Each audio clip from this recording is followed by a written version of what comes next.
We're marching to Zion. En als we allemaal op willen staan, we gaan 2 liederen zingen, gaan we bidden, dan gaan we nog een spelletje spelen. Dus als u allemaal wilt opstaan, dat zou fijn zijn.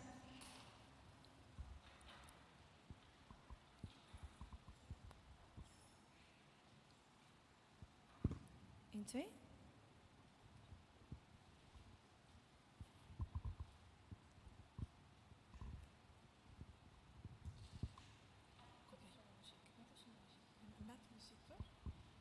Met muziek? Geen muziek? Komt het serieus? Zullen we gewoon beginnen? You start.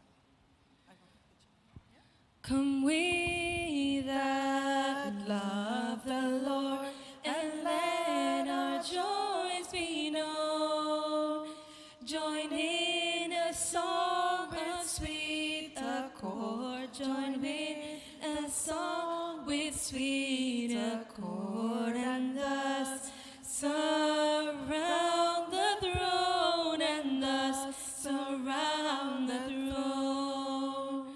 We're marching to Zion, beautiful, beautiful Zion. We're marching upward to Zion, the beautiful city of God. Let those refuse to sing who never knew our God, but children of the heavenly King, but children of the heavenly King may seek their joys abroad, may seek their joys abroad. We're marching to Zion, beautiful, beautiful Zion. We're marching upward to Zion, the beautiful city of God. The hill of Zion yields 1,000 sacred sweets before we reach the heavenly fields, before we reach the heavenly fields, or walk the golden streets, or walk the golden streets. We're marching to Zion, beautiful, beautiful Zion. We're marching upward to Zion, the beautiful city of God. Okay. We have another song. O Woeste Zee. Het is oude bekende. Als het goed is kunnen we uit volle borst zingen. O woeste zee, o wilde baren, ik ken geen vrees, ring mij vrij. Hoe gij op pruik zal rustig varen, mijn trouwe lood is aan mijn zij. Kompas en roer.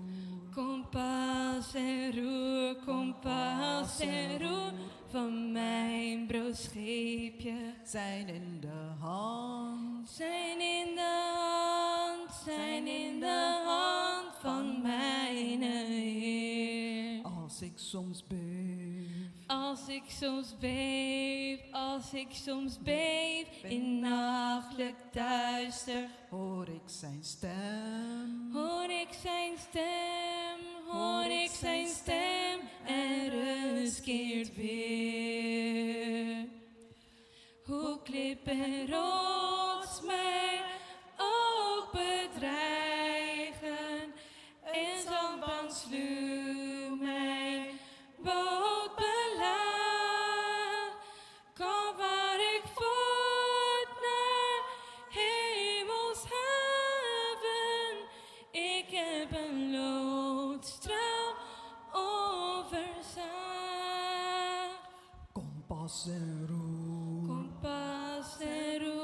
kompas en roer van mijn broodscheepje. Zijn in de hand van mijn Heer. Als ik soms beef in nachtelijk duister, hoor ik zijn stem en rust keert weer. Goed, dank jullie wel. We zullen even een gebed uitspreken. Dan gaan we een klein spelletje doen.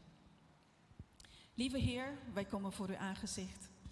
We willen danken, Heer, dat u de mogelijkheid aan ons hebt gegeven om vandaag op te kunnen staan. Het feit dat we kunnen ademen, Heer, en dat we uw woord kunnen bestuderen en dat we hier kunnen zijn, Heer.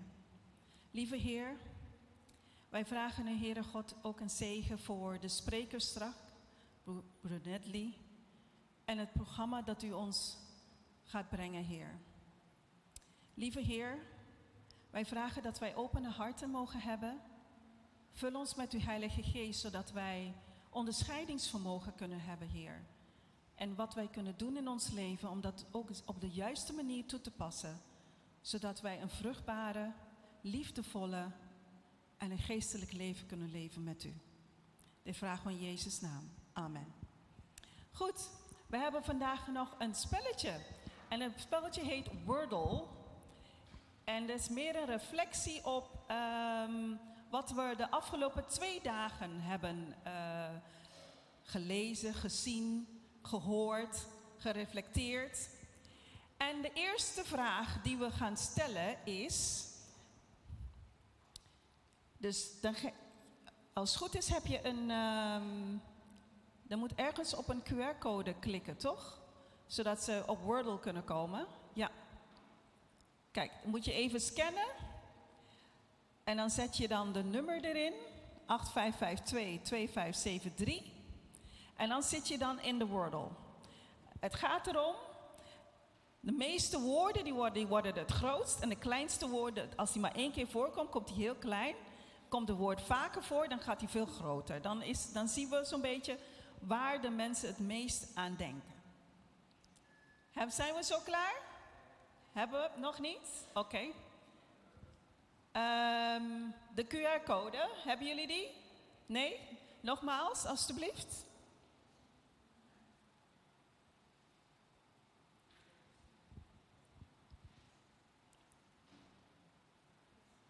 Oké, kijk, depressiviteit. De vraag is, waar denk je aan bij mentale gezondheid? Stabiliteit, vrede, counseling, depressiviteit. Hersenen. Oké. Zijn er nog andere mensen die anders denken? Waar denk je aan als je aan mentale gezondheid? EQ. Goed zo. Nog andere woorden? Vrede, depressie. Counseling hebben we al. Hersenentherapie. Ja. Oké, peace. Even kijken, wat hebben we nog meer? Ik zag iets van happiness. Dementie. Geluk. Oké. Nou, daar hebben we wel verschillende dingen gezien hier. Vrede. Beheer over emotie, dat vind ik een hele goeie. Beheer over emotie. Gebrokenheid, accepteren. Vrede met God en je medemens, denk ik dan. Ja. Even kijken. Goed. Nou, dan gaan we naar de volgende vraag. Als je 1 ding in je leven kan aanpassen, wat zou dat zijn? Als je 1 ding in je leven zou aanpassen, wat zou dat zijn? 1 ding in je leven, wat zou dat zijn? Geld. Vind ik een hele goeie. Maar wat bedoel je met geld? Meer bewegen. Oké, mooi. Wat nog meer? Als je 1 ding in je leven zou willen aanpassen, wat zou dat zijn?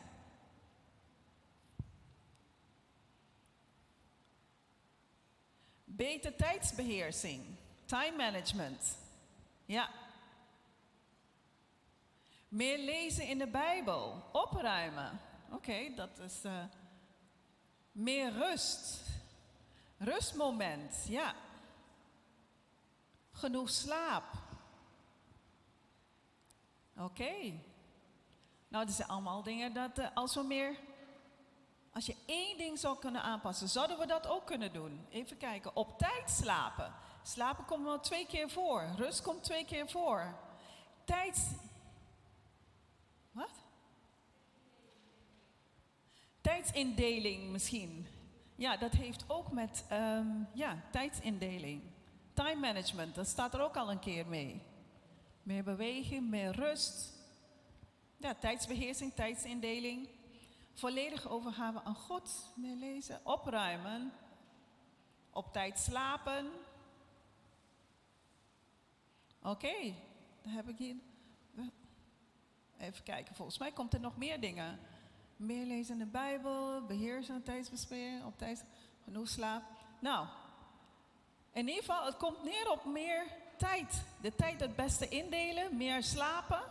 Bewegen zie ik maar 1 keer. Minder schermtijd. Oh, dat is mooi. Hoe ik met mensen ga praten. Dat vind ik een mooie.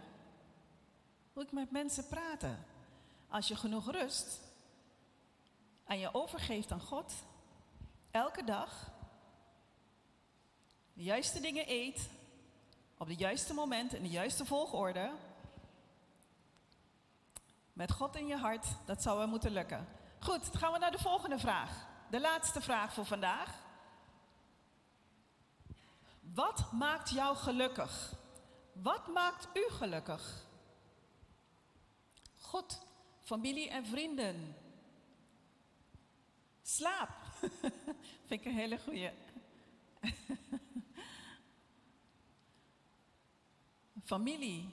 Familie en vrienden. God. Oké, gezin. Oké. Beeldschermen. Oké. Dat vind ik ook een hele mooie uitdaging voor zeker dit weekend. Talks with Jesus. Oké, that's nice. Liefde.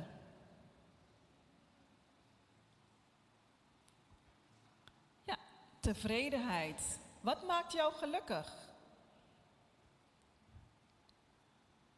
Oké, iemand gelukkig maken. Ja, dat is inderdaad zo. Er is een onderzoek gedaan als je met tieners die depressief waren, op het moment dat zij dingen doen voor een ander, dat zij dan gelukkiger worden en dat zij dan ook uit hun depressie gaan. Dus je merkt gewoon, door anderen te helpen, het jou ook helpt.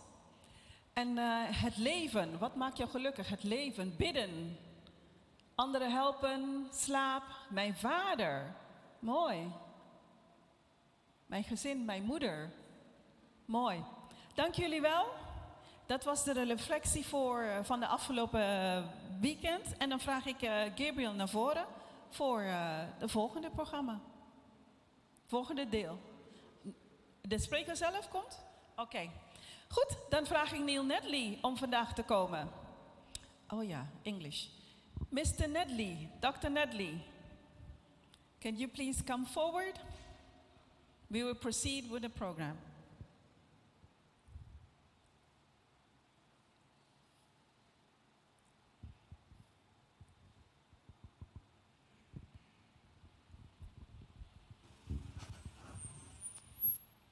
Thank you. Welcome. Yes, thank you. We'll also get to your questions afterwards. I was told the clicker was up here, but I don't see the clicker. Someone could help me out. That would be good. I promised on this presentation, actually wasn't my promise, it was part of the original request, that I speak on the topic of sex and mental health. Thank you. And this is a talk that we don't give at the beginning of our program, and normally we don't give it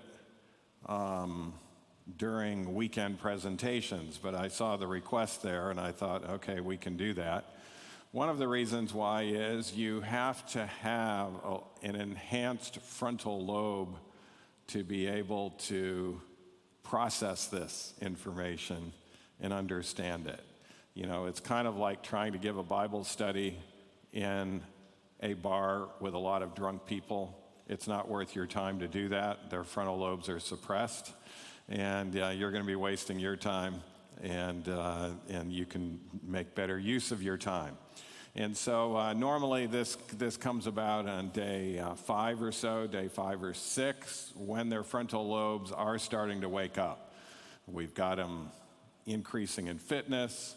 We've made some good nutrition changes. We have the hydrotherapy going, with the blood flow going. And so a lot of individuals, more than what it used to be, we've been doing this program for over 20 plus years, but now it seems the majority of most programs in regards to the participants, this is an issue. It used to be a lower amount, but one of the things that we need to understand is sexual freedom has increased throughout the world. You know, it used to be, of course, the French Revolution was based on sexual freedom. It was socialism and sexual freedom. That was the forerunner of communism. Lenin and Russia and all of that, those were principles that were taken hold by the communist movement. And those principles also went in other places as well. And so a lot of the language, if you notice, a lot of the language of sexuality today is French-based. You know, even when I spoke in Russia, which I did give one talk on sex and mental health, I'm hearing all of the French words being translated just exactly the way. The English words also come from France. And so, and of course, most people have recognized that the French Revolution ended up kind of collapsing on itself. It was a very godless revolution. It was not one that brought economic prosperity to France at all. And of course, the Protestants were kicked out, the biblical believing individuals. They were actually massacred in the streets. And then we also saw the rise of religion that was not really biblical religion, but a religion that was very permissive to the sexual freedom aspects of things. So we shouldn't be surprised necessarily that sexual freedom is spread. One of our political parties, as you know, America only has a two-party system, but one of the political parties is very much adopting all of the sexual freedom principles and runs with those and has them front and center. And that party is made up of, the base of it is made up of atheists and agnostics and what we call Jesuit Catholics. Now, I don't know how the difference is in Catholicism over here in Europe, but you have Jesuit Catholics, which are the ones who run the educational institutions. Those are the ones who are the liberal Catholics who Pope Francis, who was the last Jesuit, he was the first Jesuit Pope. They'd never had a Jesuit Pope before, but the Jesuit Pope said, who am I to judge in regards to sexuality things? Pro-abortion, pro-sexual freedom on a whole lot of different levels. And so that's the combination. That the Jesuit Catholics, of course, state they believe in God, although we know during the French Revolution that those type of Catholics actually said they never did believe in God when it came down under pressure. And so, so their statements as that they believe in God, but they're very much expanding the Catholic Church through evangelism that is very accepting of the culture around them. The Republican Party is made up of Protestants and Catholics as well, but those are Catholics that actually don't believe in sexual freedom. They don't believe in abortion. They're very strong in regards to that, and the Protestants, being a more biblical base, tend to make up that aspect of the other party in America. And so, but of course, the Hollywood crowd has very much endorsed the sexual freedom aspect of things. And so Hollywood has been exporting their movies all over the world that has also promoted this, and so people get their barriers down in regards to this side of things. Now, having said that, if I actually quote the sexual freedom aspect of things, it has errors in it itself. It calls it a constitutional right guaranteed by the Constitution. The U.S. Constitution was never based on sexual freedom. And so they'll say lies like that on the front end of things. In fact, what made America great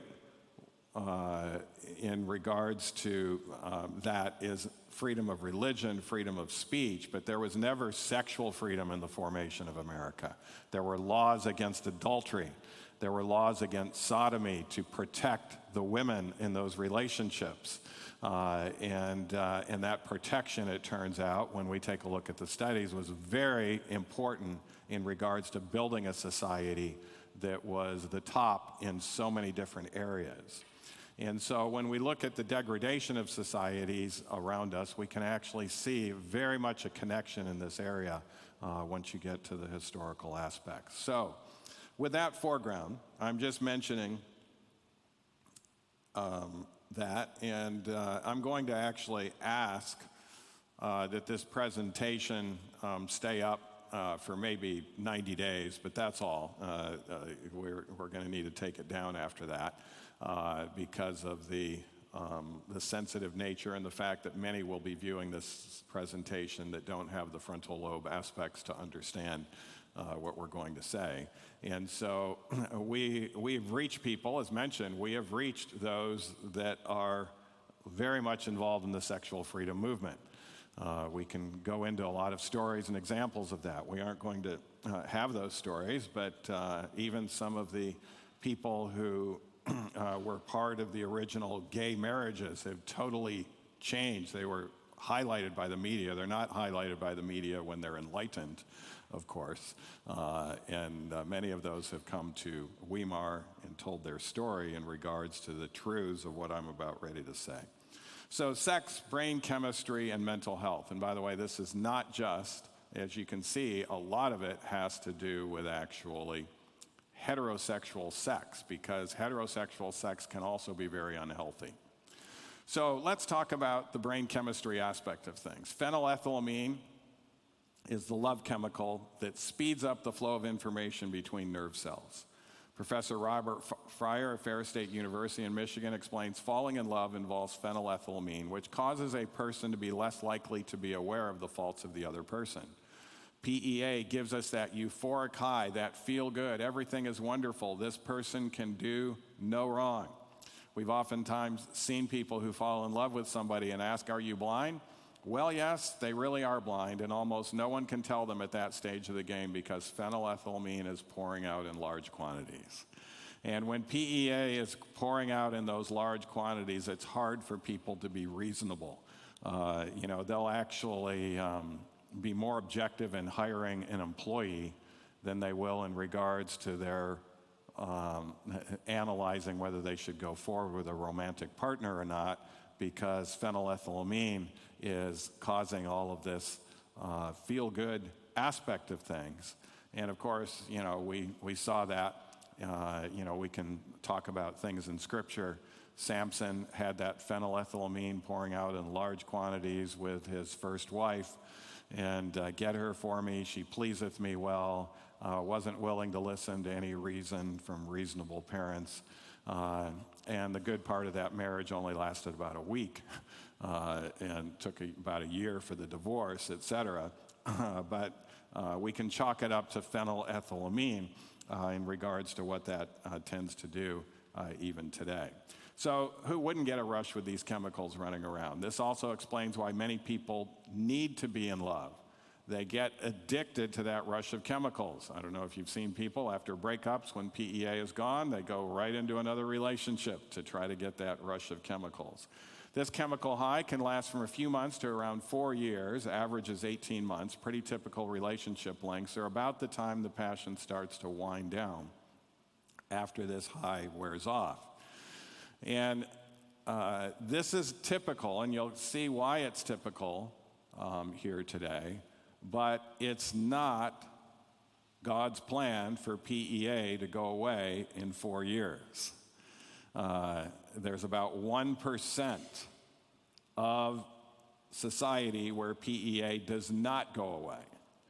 And there's even a way to resurrect it again if you listen to the principles of this presentation. So if you're to, we do have a marriage and family, a licensed marriage and family therapy program at Weimar University, and some of the things, of course, we teach are true, they're scientific, and you'll see that in other programs as well. But this will be taught pretty much universally in America in marriage and family therapy programs, and that is the 4 stages of marriage. The first stage is that stage of euphoria. We call that the honeymoon stage, or when PEA is pouring out in large quantities. The second is the non-euphoria stage. So with non-euphoria, you still recognize that you're committed to your partner, you love your partner, but there's times when you look across your partner and there's no warm feelings, coming up. You're not having that romantic aspect. You don't even necessarily want to touch them as much as you used to and show that affection. And this is what a lot of people think is just going to happen. This is why a lot of people smile at the wedding altar that are older, saying, yeah, they love each other now, but just wait. And if what takes you to non-euphoria is not fixed, and remember, it'll take anywhere from a few months, average is 18 months of this euphoria stage, to 4 years. Then if what takes you to non-euphoria is not fixed, you'll eventually get to the despicable stage. And this is when you can look across the room at your partner and feelings of hatred can even well up. And you're wondering, what was I thinking? When I married this person all these years ago, how come I didn't see this? Why is it that we're not getting along? And in this stage, that's enter the marriage and family therapist, because about half of those people will say, despicable, no more. They don't remember taking the vow, until death do us part. They don't remember taking the vow in sickness and in health, for richer, for poorer. And so the only vow they remember taking, which now some people are actually taking this vow, being aware of it, at the altar, is until love shall last. And since love has not lasted, then let's just go ahead and divorce. But then other people realize, wait a minute, there's kids involved. We're going to have to, be raising them separately at different times. Plus, it's expensive. I mean, divorce is a very expensive thing to undergo. You're going to lose half of your assets, and you're going to have to sell your house and start splitting it up and start over again at a much lower pace. And so they're thinking of finances, they're thinking of effects on kids, and they say, maybe we should go to a marriage counselor. So they go to the marriage counselor, and the marriage counselor is normally trained to take them to stage 4. And that is the stage of toleration.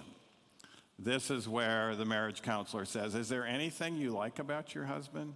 Well, yeah, I like this, but this is just intolerable.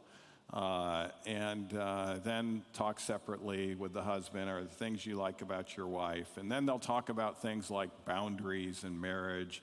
Let's set up boundaries here. Let's set up how we can actually, take advantage of some of the positive things and limit some of this negative damage through boundaries. And they get to the stage of toleration. Now, I don't know how many of you have ever been to a 50th wedding anniversary. Anyone here? Okay, I see maybe several hands that have been to a 50th wedding anniversary.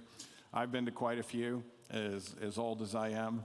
And it's very interesting to go to these 50th wedding anniversary celebrations, but this was one that I went to recently, and it was kind of typical in regards to these anniversary celebrations.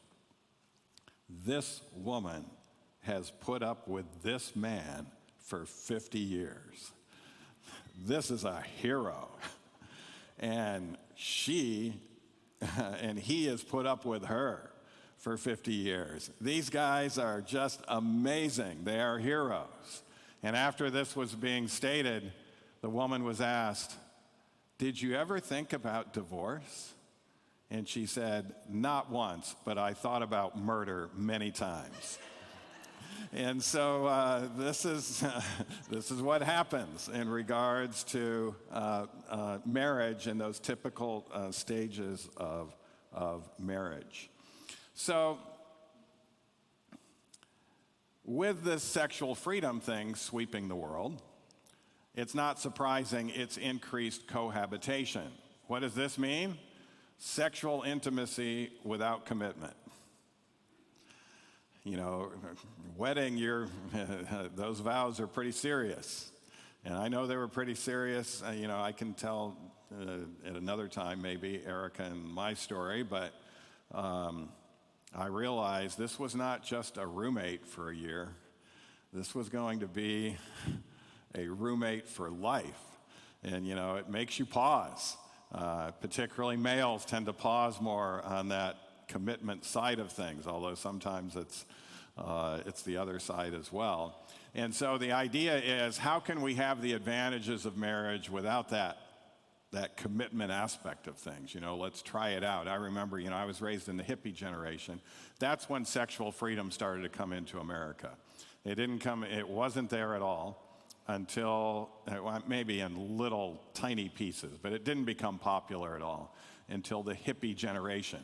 In the hippie generation that I grew up in the 60s, it was talking about free love.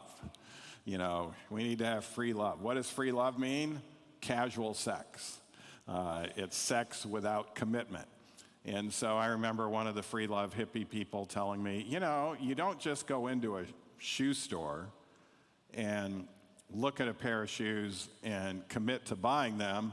You actually try them on. You see how it works out, trying to be reasonable in regards to this casual sex side of things.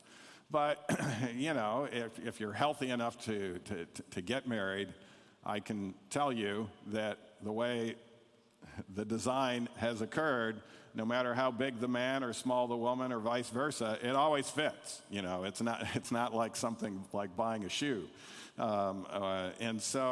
But nonetheless, their arguments are very superficial and actually break down pretty quickly when you actually start to go deeper.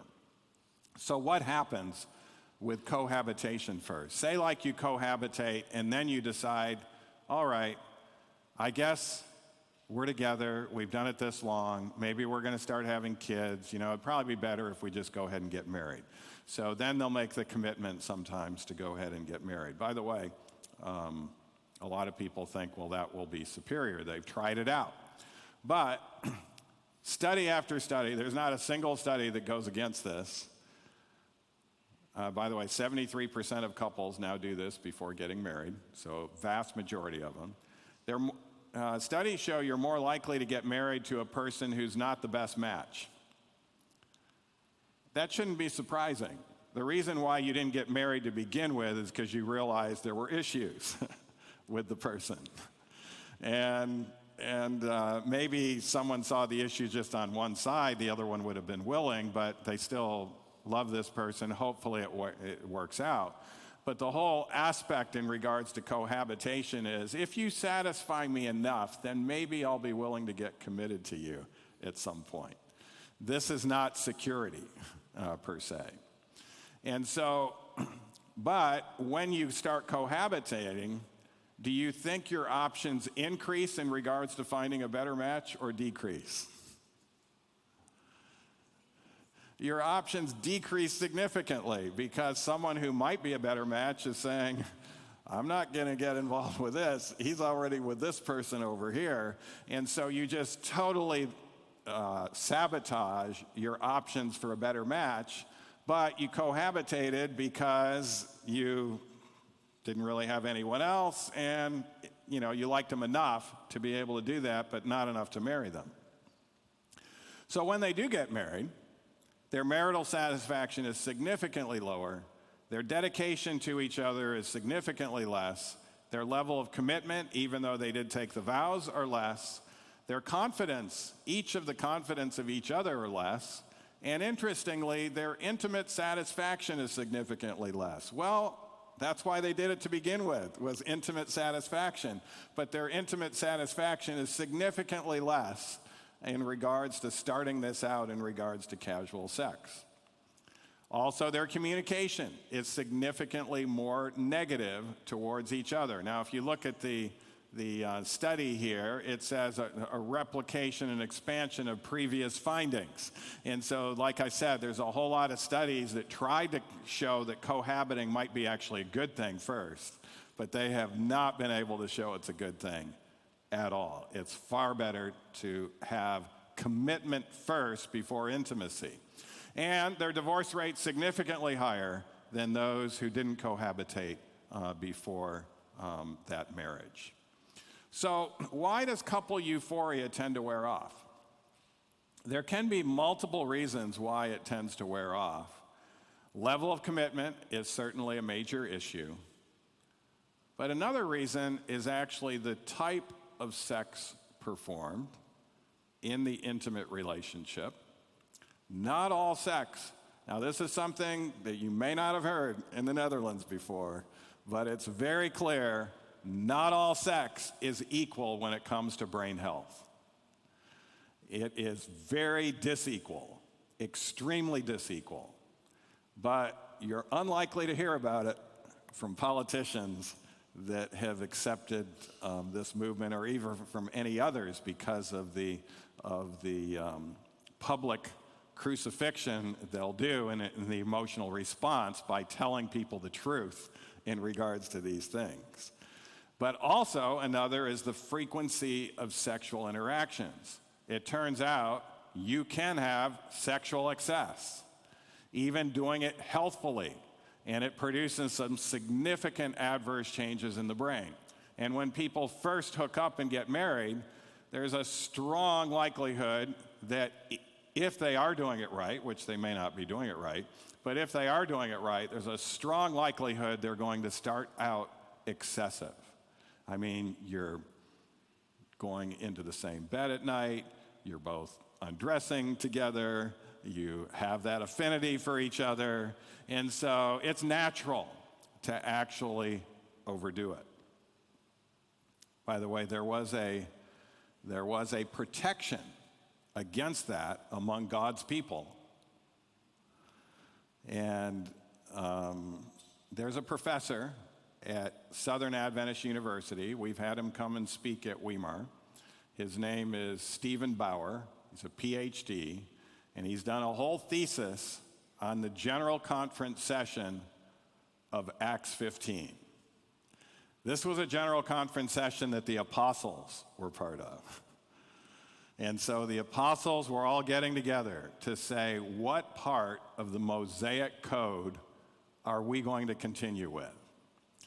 And the subject at hand was circumcision.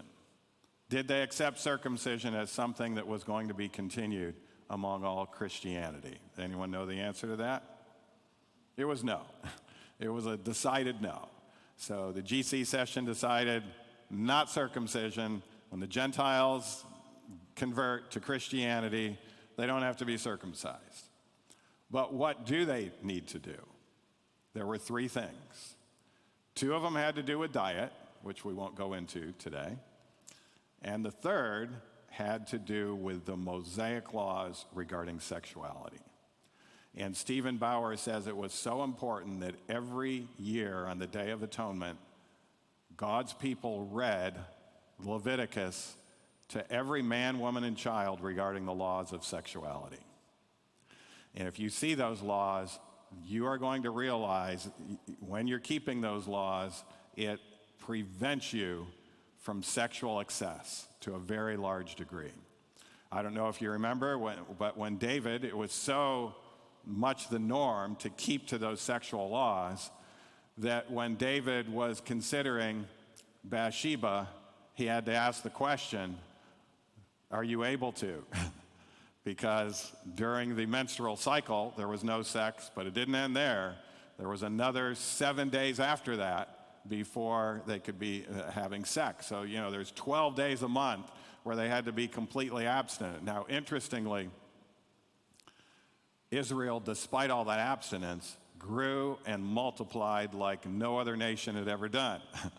So when it was time for ovulation, there was tremendous fertility among this group.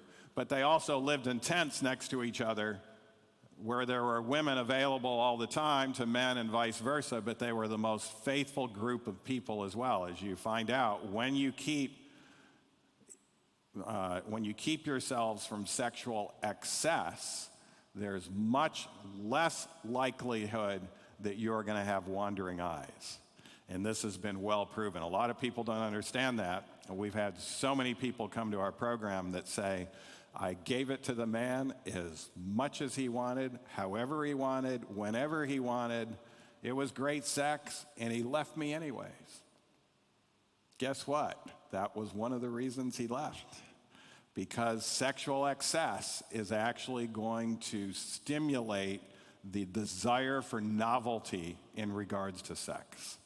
And so this is something that's very well established. And we've had so many people that have taken our recommendations after going through this program. Men who have had trouble lusting after women, which it's kind of easier to do today because they dress so provocatively in the workplace and in school and other things like that. But say, after I did this, I didn't even have a desire for them. I only had a desire for my woman when it was time. And so frequency is a very important aspect, and it's actually been studied significantly, as we'll see. So let's go to mammalian sex. There's a lot of similarities between mammalian sex, so sometimes it's easier to talk about other mammals than it is humans. But what happens when you drop a male rat into a cage with a receptive female rat? First, you see a frenzy of copulation. Then progressively, the male tires of that particular female. Even if she wants more, he has had enough. However, replace the original female with a fresh one, and the male immediately revives and gallantly struggles to fertilize her. You can repeat this process with fresh females until he is completely wiped out.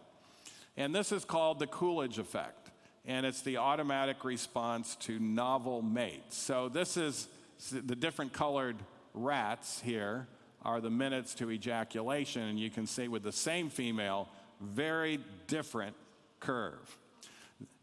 This is the automatic response to novel mates, and it's also what helps start the very addictive porn path that we're seeing so pervasively throughout so many nations. The Coolidge effect also occurs in females. Studies show that when given the opportunity, human females are just as promiscuous as males. And I think I missed a slide here, but it's okay. I think this will say it. In keeping with this phenomena, when couples divorce because their sex lives have gone out of sync, the formerly uninterested spouse is often startled by a raging libido when a new lover enters the picture. I've had so many individuals come to me and say, Dr. Nedley, I have no libido for my husband or wife. I just don't have any desire. I've got to have a hormone problem. Can you check my hormones? And I'll be able to tell right away that they don't have a hormone problem, but sometimes they want to see confirmation. In fact, sometimes I've seen it in men. The men will say, I have no libido for my wife at all. I've got to have a problem with testosterone. Well, they have this full beard. They have chest on their hair. They have all the signs of testosterone. And I'm saying, buddy, you've got testosterone. You can't grow a beard like that without testosterone. You can't have all of those types of things. You don't have a hormone problem. There's another problem, but it's not a hormone problem. Well, I still want to have it checked, and so they'll have it checked. But then All of a sudden, when a new lover enters the picture, they realize, whoa, I've got tremendous libido now. I guess Dr. Nedley was right. I don't have any problems with this at all. So even in the female rodent example, they flirt a lot more, arching and inviting displays with unfamiliar partners than with those which they've already copulated due to this Coolidge effect. And so what's going on? For you, for rats, and all mammals, the desire and motivation to pursue sex arises from a neurochemical called dopamine. Dopamine amps up the centerpiece of the primitive part of the brain, the reward circuitry. It's where we experience cravings and pleasure, and where we also get what? Can there be something called a sex addiction? Even the secular world recognizes it. Even the sexual freedom people recognize it. Absolutely, you can get addicted to sex. So, at the top of our human reward list are 5 things: food, sex, love, friendship, and novelty. Novelty is actually learning new things. It's actually a good thing that can stimulate dopamine in a healthy way. But God never designed novelty to be combined with sex. These are called natural reinforcers as contrasted with addictive chemicals.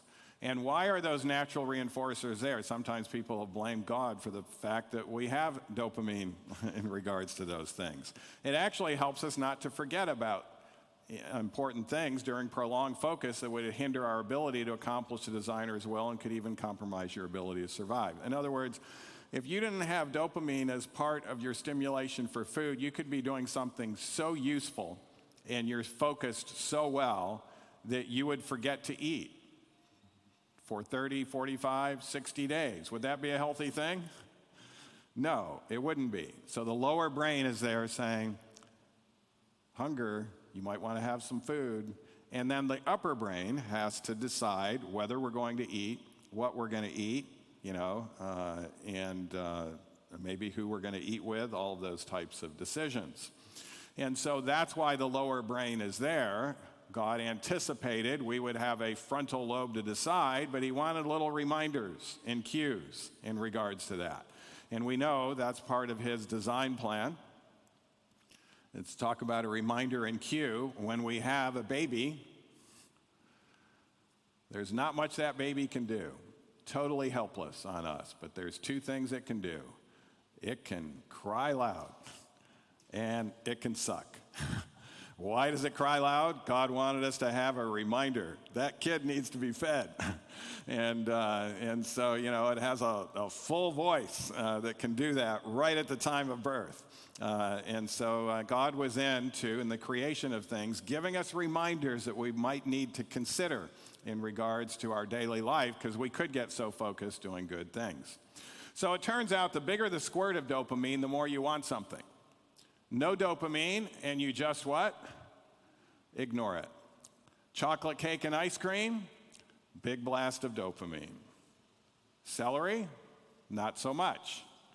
And it turns out that sexual stimulation and orgasm are the biggest natural blast of dopamine available to your reward circuitry.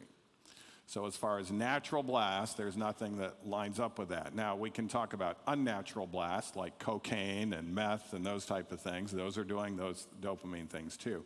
But we're talking about just the natural things. One of dopamine's nicknames is called the molecule of addiction. And as psychologist Susan Weincheck explained in a 2009 article, the neurotransmitter dopamine does not cause people to experience pleasure, but rather causes a seeking behavior. Dopamine causes us to want, to desire, to seek out and search, she wrote. It's the anticipator. It's the opioid system that causes one to actually feel the pleasure. Yet the dopamine system is stronger than the opioid system, she explained. We seek more than we are satisfied. And addiction is thought of as wanting run amok. So you're seeking things that actually are not healthy and not good. So, when you study the sex researchers, and this research has been done at multiple universities. If you're doubting things that I say, just realize there's at least 30 different studies verifying everything I'm saying from the scientific standpoint. This is not a subject of question. It really shouldn't be a subject of controversy. The only reason why it gets controversial is people get emotionally attached, and so they start to lash out emotionally at those that seem to be inhibiting where their emotions want to go, and they make up for it with the emotional reaction because they don't have the logical scientific data to actually support an argument against it. But a supernormal stimulus is, or superstimulus, is an exaggerated version of a stimulus to which there is an existing response tendency, or any stimulus that elicits a response more strongly than the stimulus for which it evolved or was designed. For instance, a smartphone is known as a supernormal stimulus. It's why it's so addictive. There's so many different things that you can do on a smartphone. And it's one of the reasons why we've seen a decline in mental health in societies. In fact, I was just telling, I don't think I mentioned this yesterday or Friday night, but every society, as soon as half of the public owns a smartphone, rates of depression, anxiety, and suicide skyrocket. Even in countries that never used to have depression and suicide. Kenya was one of those. It was like the people were poor, but everybody was happy. Even if they had to walk 4 miles, they would, for water, they'd be skipping around, having a good time. But when smartphones came around, depression and anxiety skyrocketed. So a super stimulus is something that we need to be careful of. And also, sexual practices outside of natural PVI are being called superstimulus. Now, PVI, this is a term that's used by the sex researchers. This is thought of as sex by design. They'll call it sex by design. Interestingly, there's evolutionary researchers who have looked at this, and of course, they look at it differently than the creationist does. We believe this was designed by the Creator God. But the evolutionist says what stimulates things in regards to design is healthy reproduction. And so they're saying since non-PVI sex, they try to explain the data this way, since non-PVI sex does not result in reproduction, that's why it must be so unhealthy.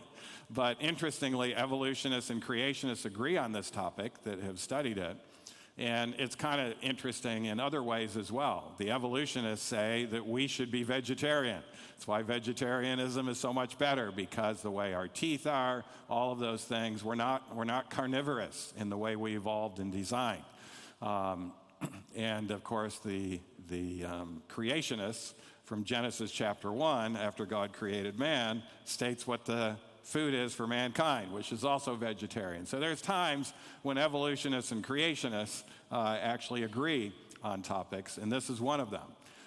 And this is one of the curious things that I find, is that Christians used to lose their faith because of the evolutionary theory that their professors were teaching them that they thought were smarter than them. By the way, evolution, if you go deep in it, it starts to fall apart pretty quickly. There's a lot of different good scientists to show that. I know this isn't a talk about that per se. That would be a whole nother discussion that I give. But the interesting thing about it is most people that are Christians are not losing their Christianity now to evolution. It used to be the number one reason. They're now losing it because they have bought on to the sexual freedom arguments of identity politics. And that sexual freedom argument of identity politics they believe so strongly in that they think the Bible has to be erroneous and has to be wrong. But they're not caught up to date on the science of either one of these, actually. So PVI, did I say what it stands for? Penile vaginal intercourse. So penile vaginal intercourse. I think we can agree that's sex by design, whether you're an evolutionist or a creationist. So what happens when we have repeated exposures to supernormal stimuli? These supernormal versions of natural rewards can override our brain satiation mechanisms, and the I'm done feeling goes away, creating unhealthy brain changes. This is why unhealthy food and unhealthy sex can be more addictive to more people than substances such as alcohol. Alcohol is very addictive. Don't kid yourself. And these Europeans who think they're drinking it moderately and they have it under control, studies show they don't have it under control. If they lose their job and become unemployed, they're going to become a heavy drinker. If they win the lottery and they get millions, they're going to become a heavy drinker. They're that close to it. They're just controlling it because they kind of have to in order to keep their job and things like that. Alcohol is highly addictive. And unhealthy food and unhealthy sex is even more addictive.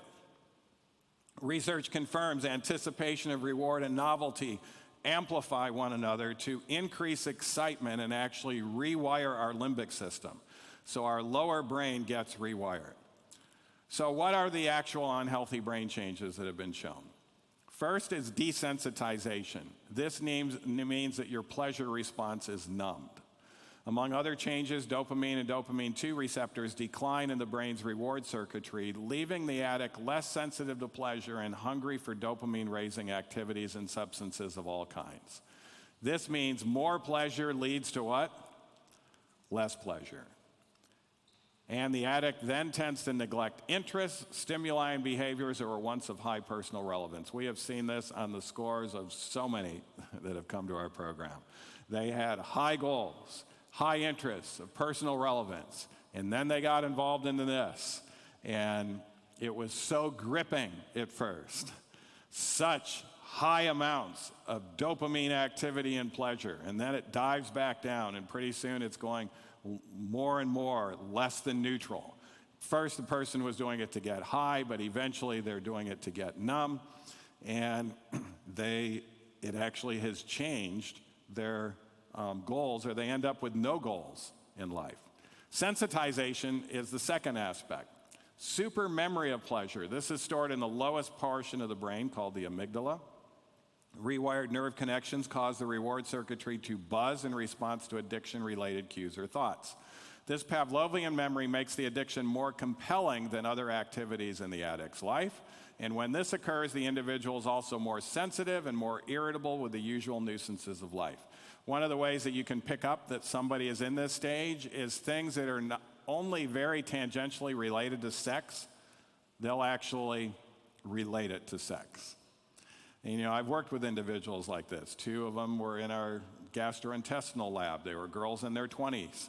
And anything that was tangentially related to sex, they would talk about sex, connect it to sex, laugh about it, think they were joking, and things like that.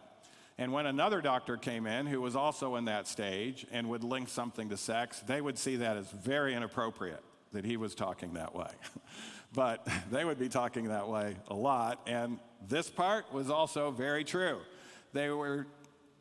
You could just get them very irritable just by a common fact, like one of you needs to take call tonight, you're the one on call, there's a GI bleed coming in and you're going to have to stay. No, I had to stay last time, this is wrong, all of this. You look at the schedule, yes, they're not being discriminated against, any of those things, but they're more sensitive and more irritable with the what?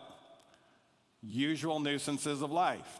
And if that starts to occur, you think that can send you from euphoria to non-euphoria? Absolutely. And notice what goes up at this stage. Anxiety goes up. So many anxiety disorders and even personality disorders are linked to sexual excess. One of those that's been shown to be quite linked to sexual excess is the disorder called borderline personality disorder. And people just think this happens randomly. Hypofrontality is the third aspect of things. This might be the most concerning. Your willpower erodes, because that's in the frontal lobe. Alterations in frontal lobe gray matter and white matter correlate with reduced impulse control, weakened ability to foresee consequences, so it's more difficult to reason from cause to effect. And then dysfunctional stress circuits. The limbic system will easily override the frontal lobe. That means you lose self-control in a whole lot of other areas as well. And in this state, the individual is prone to relapse into a previous addiction in response to stress. They might have gotten over an addiction earlier in life, but now when they're in this stage, they actually go back to even other previous addictions as a result of this. So after a mammal has sex, he exhibits an initial cycle of measurable effects, including humans. The first part of the cycle lasts how long? How many days is that? That's 4 days. During this time, the mammal's sexual motivation or libido is nil to sluggish, and he's hyperreactive to a variety of drugs. After these 4 days, he's able to copulate again, but it will take him 15 days to return to maximum studliness. Here's what the sex researchers are saying.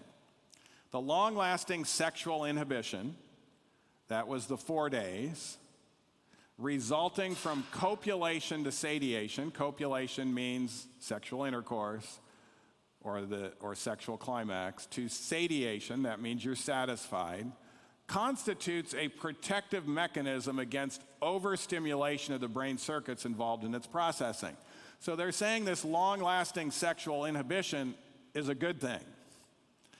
It's a good thing that libido goes down for at least 4 days and takes even a couple of weeks to actually maximize. So during the decreased libido stage, there's only one way a rat will have sex again. Furnish a what? Novel female. Among the resulting plastic changes scientists have already measured in the brains of sexually exhausted rats are reduced androgen receptors. That means they have testosterone, but it's not working. Higher estrogen receptors. What does that mean? They become more feminine. By the way, Ellen White tells us Solomon, as a result of his behavior, became effeminate. He was very feminine in his features. He didn't start out that way, but it was due to sexual excess and probably stimulation in ways that were not PVI. It increases in opioids that are there to try to dampen your libido, which could be a good thing. An endocrine cycle after sex is also present in humans. Researchers find a mysterious yet consistent spike of testosterone around day 7. We have a lot of men in America that are being fooled by the low T level commercials. You probably have them here in the Netherlands, and there's a big racket among physicians that are selling testosterone to try to get you to measure your testosterone, and they start giving you shots or they start injecting pellets and those sorts of things. And it turns out they're decreasing your own ability to make it. As soon as you get testosterone, your testicles start to shrink. And if you get off of it, you're dependent on it. It can take about a year to get your testosterone back up to where it would have been had you never started again. So you can reverse that pattern. But many people aren't willing to go without testosterone for a whole year on that, so they have to be on this for life. And then, of course, when they get prostate cancer, which is one of the complications of it, they have to stop it altogether, and they have to even do things to make their small testicles not ever produce it, et cetera. So it's one extreme or another. But notice, it takes day 7. So testosterone, of course, goes up during the act, and then it goes down, and then it stays down, and it doesn't peak again until day 7. Now, if you wait till day 14, it will peak even that much more. And a lot of individuals that need testosterone for their competitions, it's very well known if it's strength type of and fast movement type of things, because testosterone helps you with that. It also helps you with overall brain function. So the sports world is very well known that the most predictive value of which fighter is going to win is the one who's gone the longest without sex. Even if they're married, they'll have their spouse stay on a different floor. They're not going to have sexual relations with them, so their testosterone is maxed out in regards to their event. Prolactin release is 4 times higher after intercourse compared to masturbation. Now, this is very important.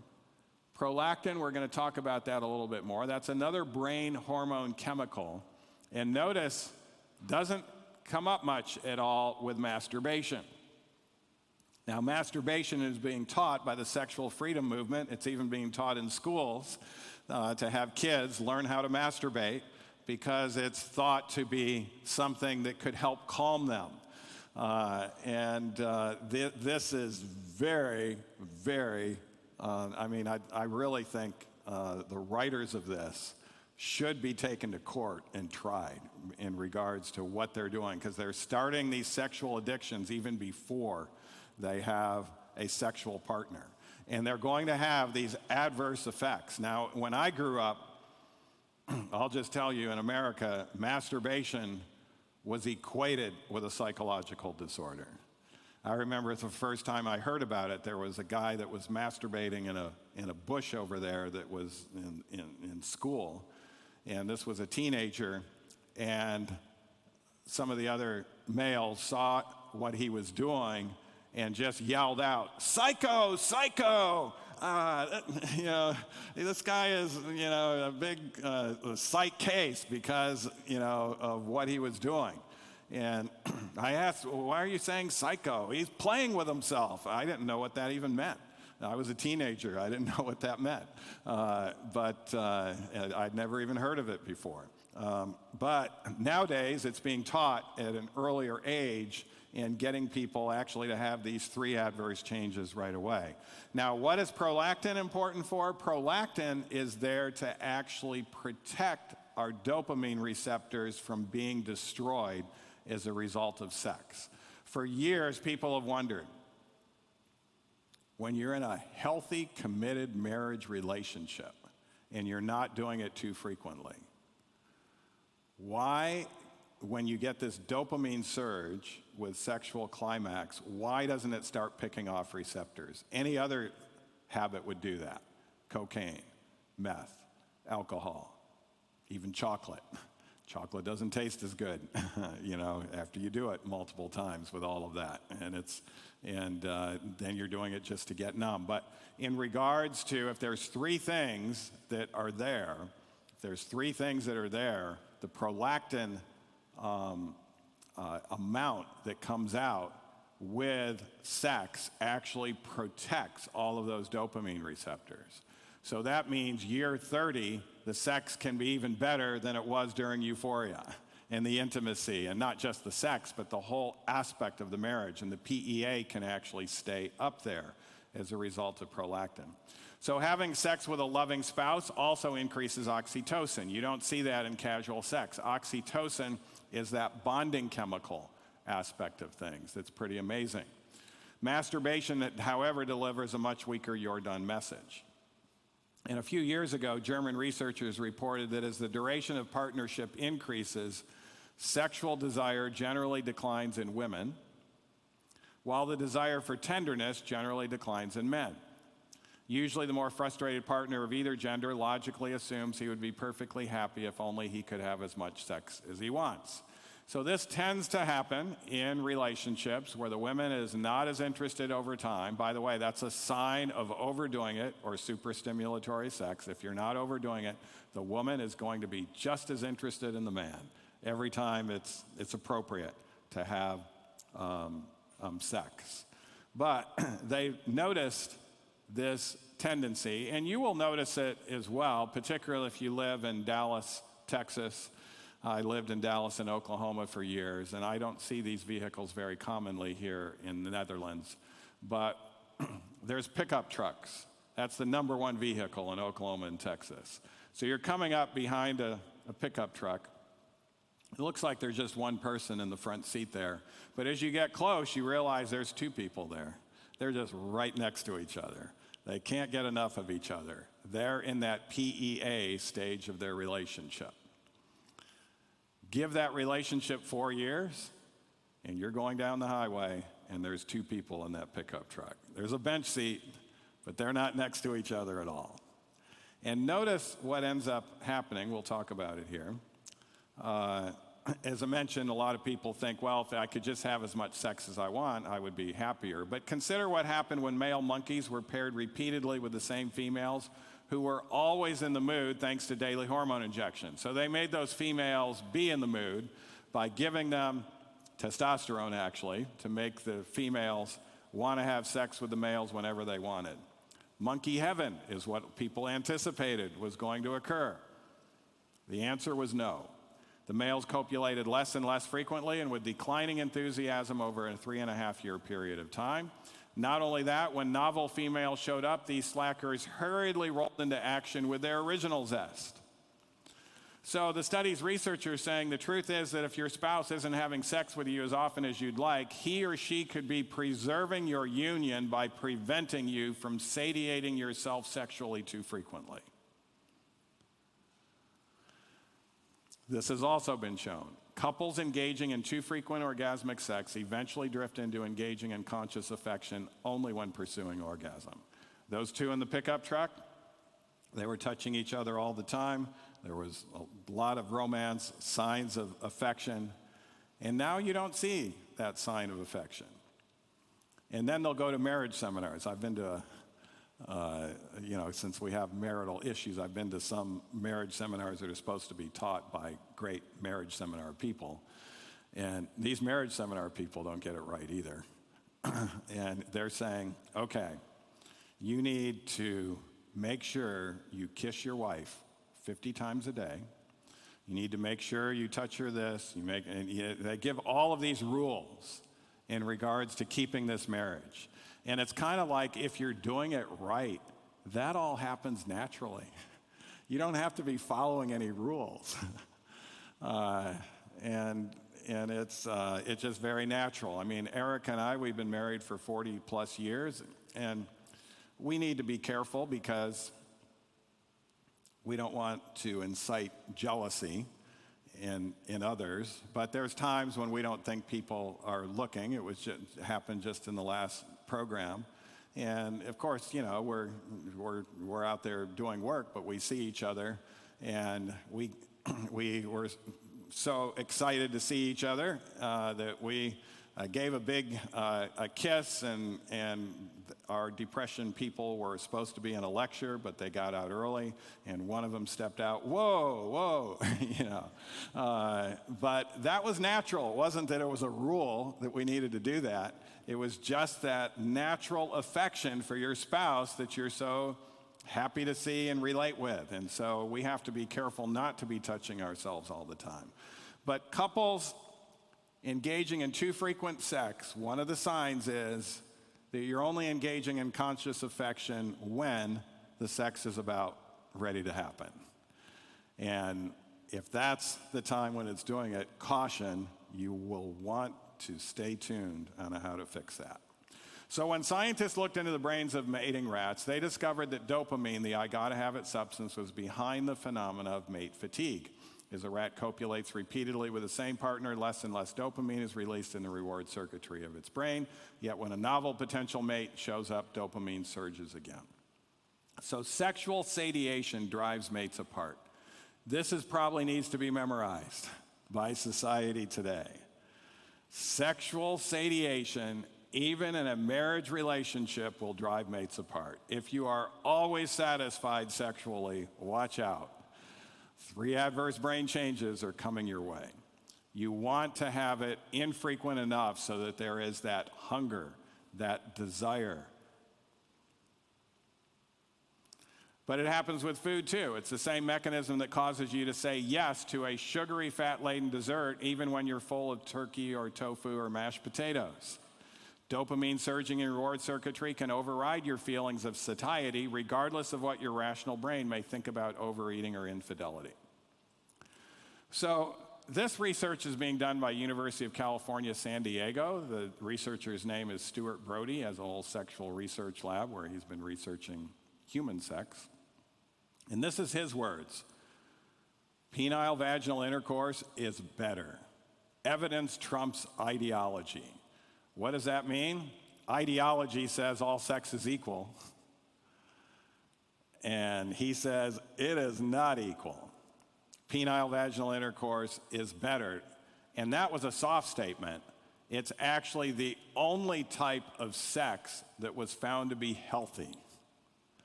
The other types of sex, yeah, they'll produce the dopamine surge. They might get you excited, but it's not healthy for you. So here's what he says. Empirical research demonstrates that different sexual behaviors differ in many psychological and physiological domains.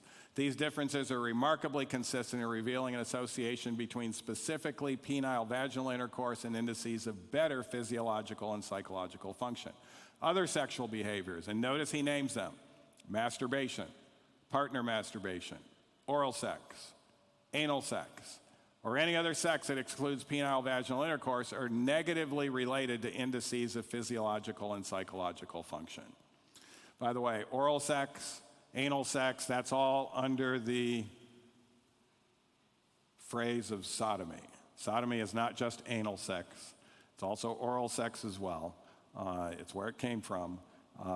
And of course, sodomy also encompasses sex with animals as well. So if you look up the definition, that's what you're going to find. And of course, all of those are actually unhealthy. So dopaminergic pathways underlie processes of romantic attraction.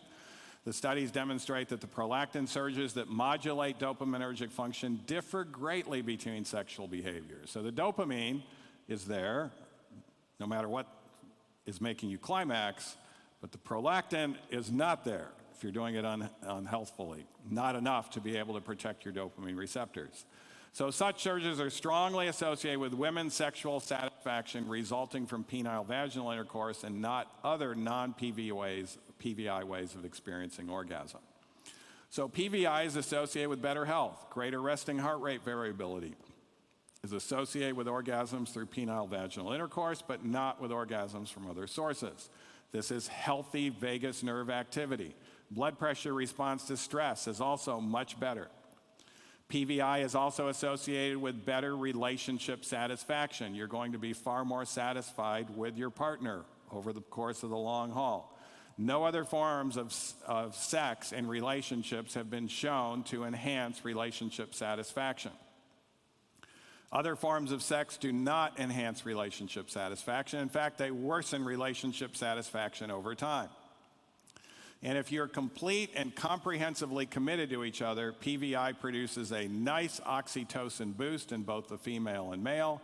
Bonding is amazing. Marital satisfaction is likely to be 10 over 10. One of the questions we ask in our intake, if they do have a marriage, is how happy are you in that marriage? And one of the clues is going to be how they rate that.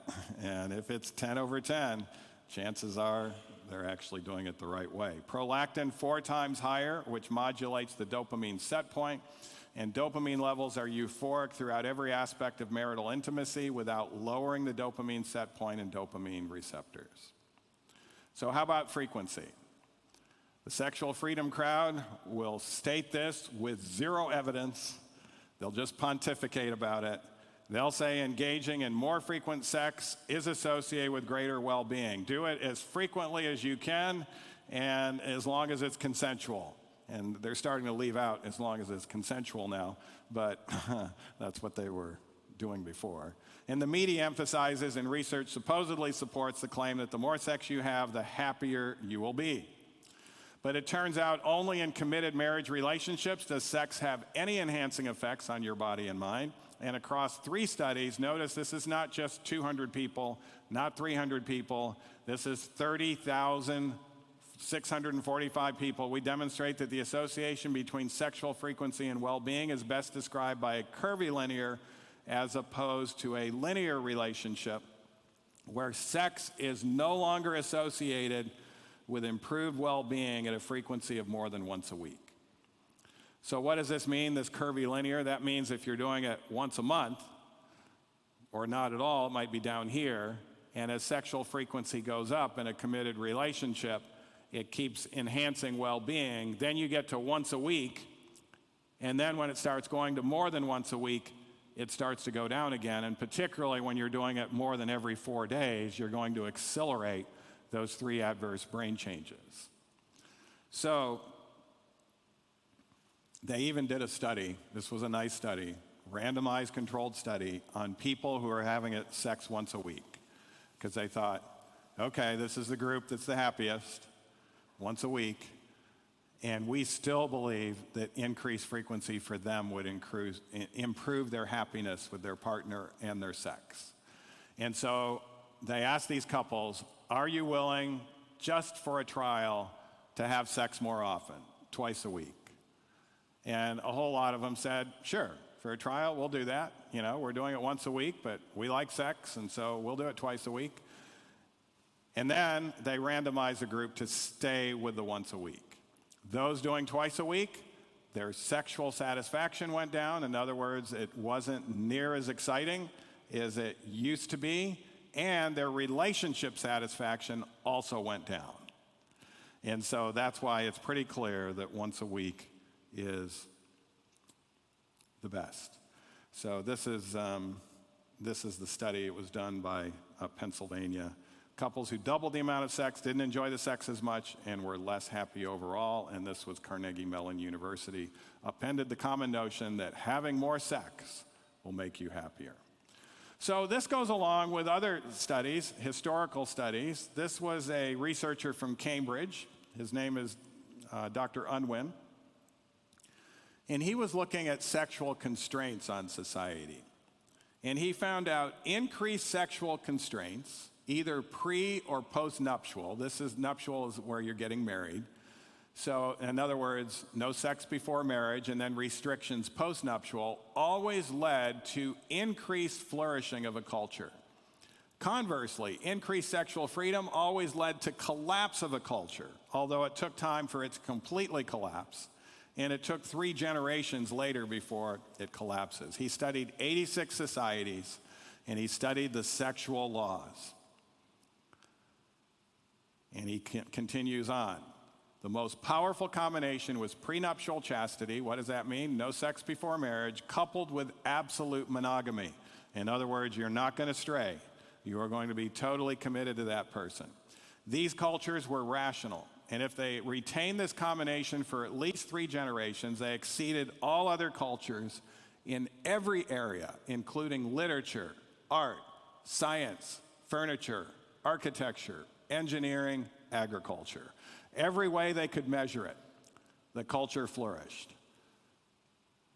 And this is one of the advantages I've had of growing up in the United States of America. Why did we flourish? Wasn't so much our Constitution. A lot of people think it's the Constitution. Yeah, freedom of religion was great. Freedom of speech is great. Freedom to own property, those are all things that I think helped. But what really helped was the sexual laws that were in all these states prohibiting these things. Now, the laws are still there on most of the state books. They're just not enforced because the Sexual Freedom Group has made people go to shame by virtue of the fact that you're enforcing these laws, because sexual freedom has become the mantra of politics today. And so we also, of course, saw that in the nation of Israel when they were the theocracy, how they excelled in all of those areas. It turns out of 86 cultures studied, he only studied 3 that attained to that high level. So if total sexual freedom, this is back to Unwin, was embraced by a culture, that culture collapsed within 3 generations to the lowest state of flourishing, which Unwin describes as inert and at a dead level of conception.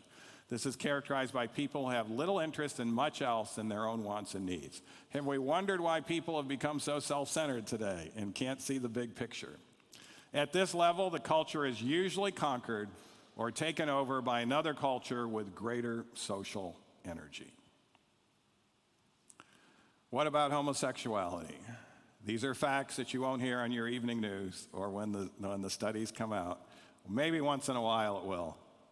But obviously, homosexuality, you can't have PVI sex, can you? You can climax, but there's no PVI sex. First of all, there's no gay gene. They have studied this out as intensely as they possibly could. Last study was 1 million gay people from Europe and the United States trying to find something where they could predict this, because the whole identity politics thing is, I was born this way. That's how it started out. I was born this way. It's in the gene. And so to discriminate against me based on this is like discriminating against race. We can tell in the gene what race you're going to be. It's very clear. There is racial genes. We all can see it. But there is no gay gene. And by the way, when this finally came out, it was actually a study by Science Magazine. Science Magazine held the information for 2 years because they couldn't find it. And they thought this might not be good based on the politics of what we're coming out with. And so they had to couch it in all sorts of language in regards to this. But it still came up, no gay gene. And by the way, when I'm teaching this at Weimar University, this is something that you wouldn't be able to learn necessarily at other Adventist universities that accept government funds. And so this is why it's very important to be uncompromisingly scientific and unapologetically biblical.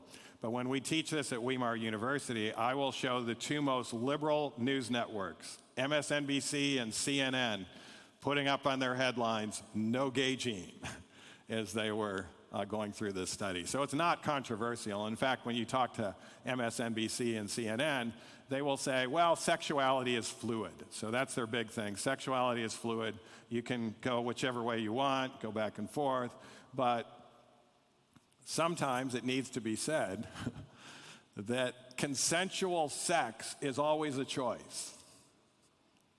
Should we repeat that? Consensual sex is always a what? It's always a choice. It's not like that you are driven to have this when it's consensual. And that's true with heterosexuals as well. If they start having sex more frequently and whatever, that's their choice. And it's their choice with others as well. So somehow we get this blinded idea that consensual sex is not a choice for certain groups of people that identify in certain ways. Also, what's been shown is same-sex attractions are not a fixed and inborn trait. This has been shown repeatedly. Same-sex attractions sometimes have to do with sex. Sometimes they don't have to do with sex at all.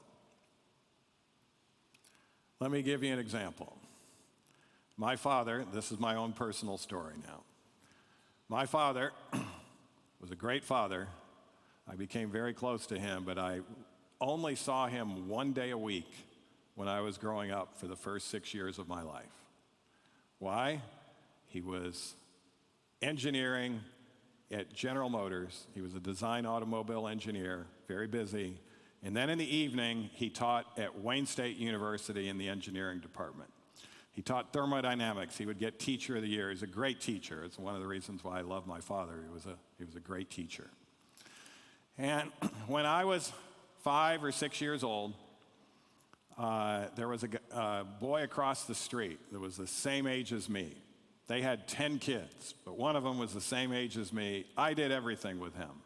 I played Legos together. We would do play together. You know, he was accessible and right across the street.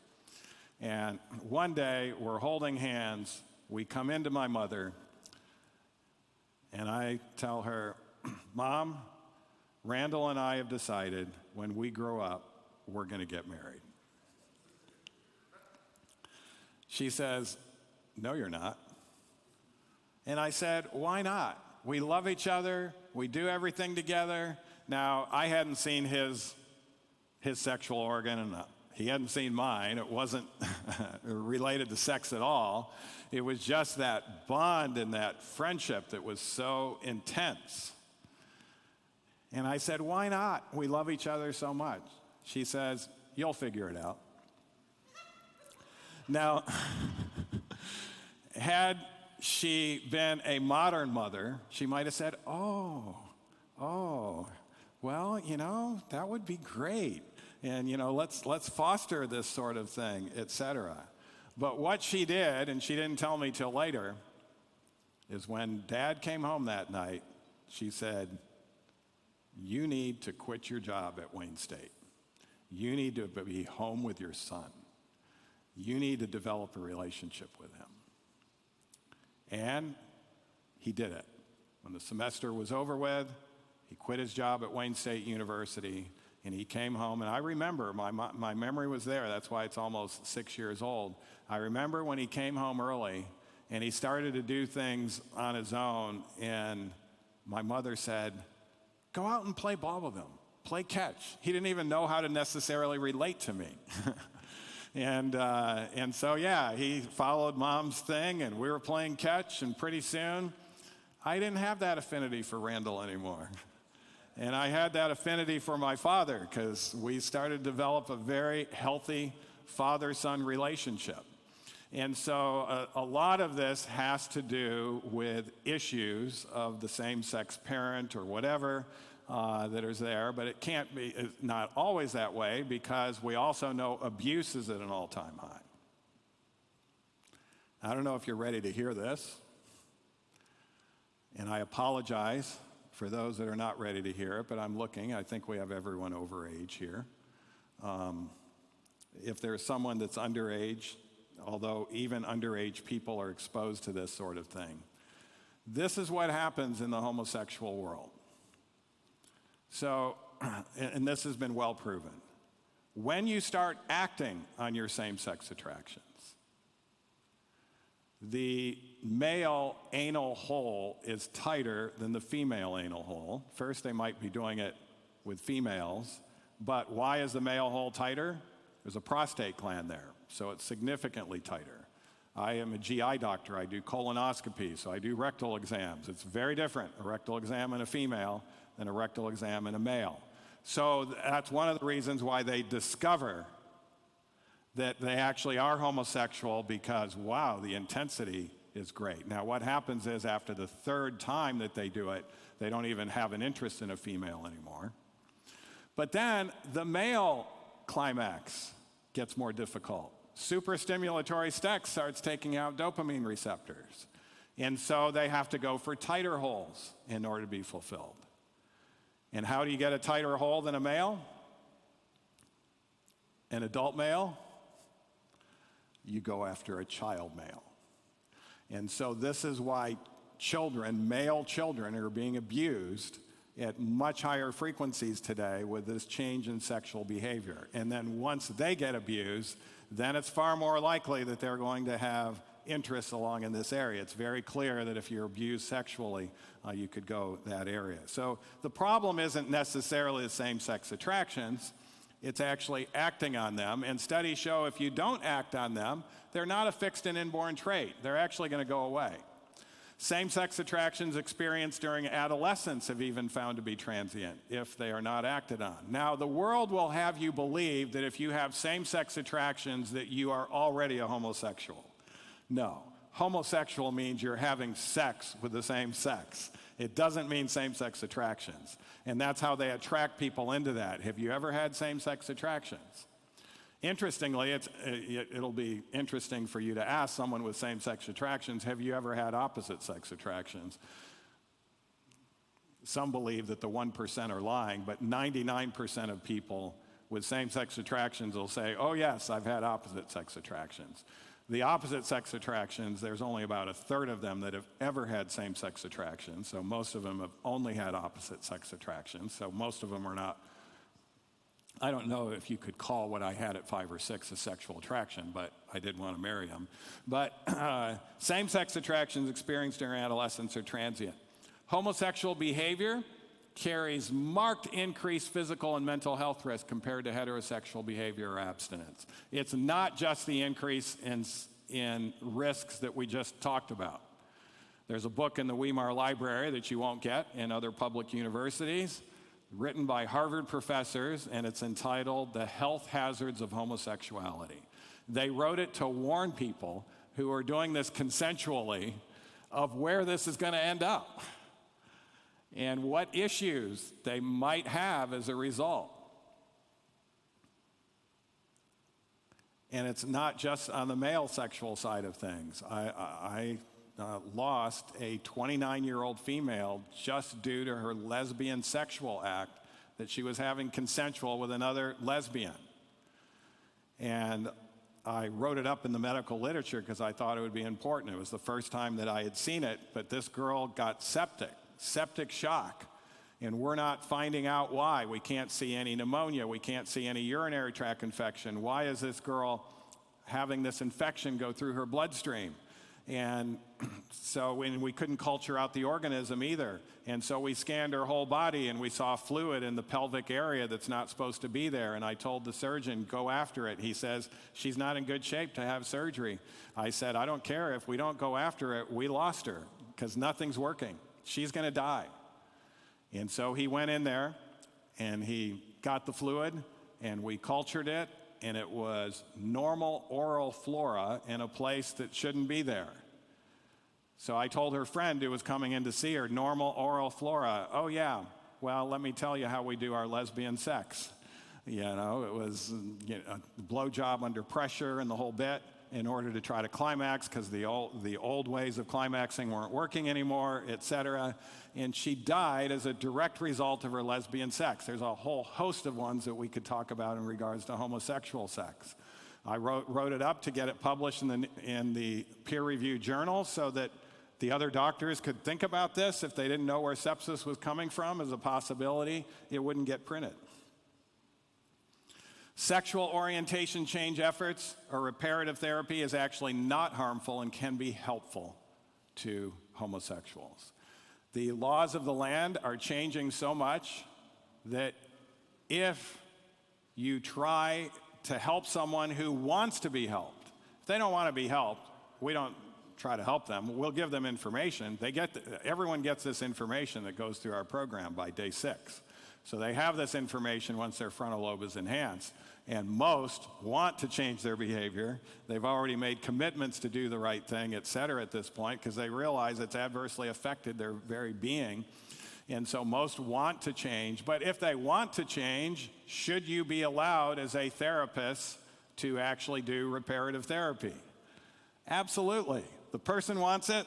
The therapist is willing to do it. Why should politics get into making that illegal, where if you try to convince a heterosexual to be homosexual in a counseling session, that's never illegal?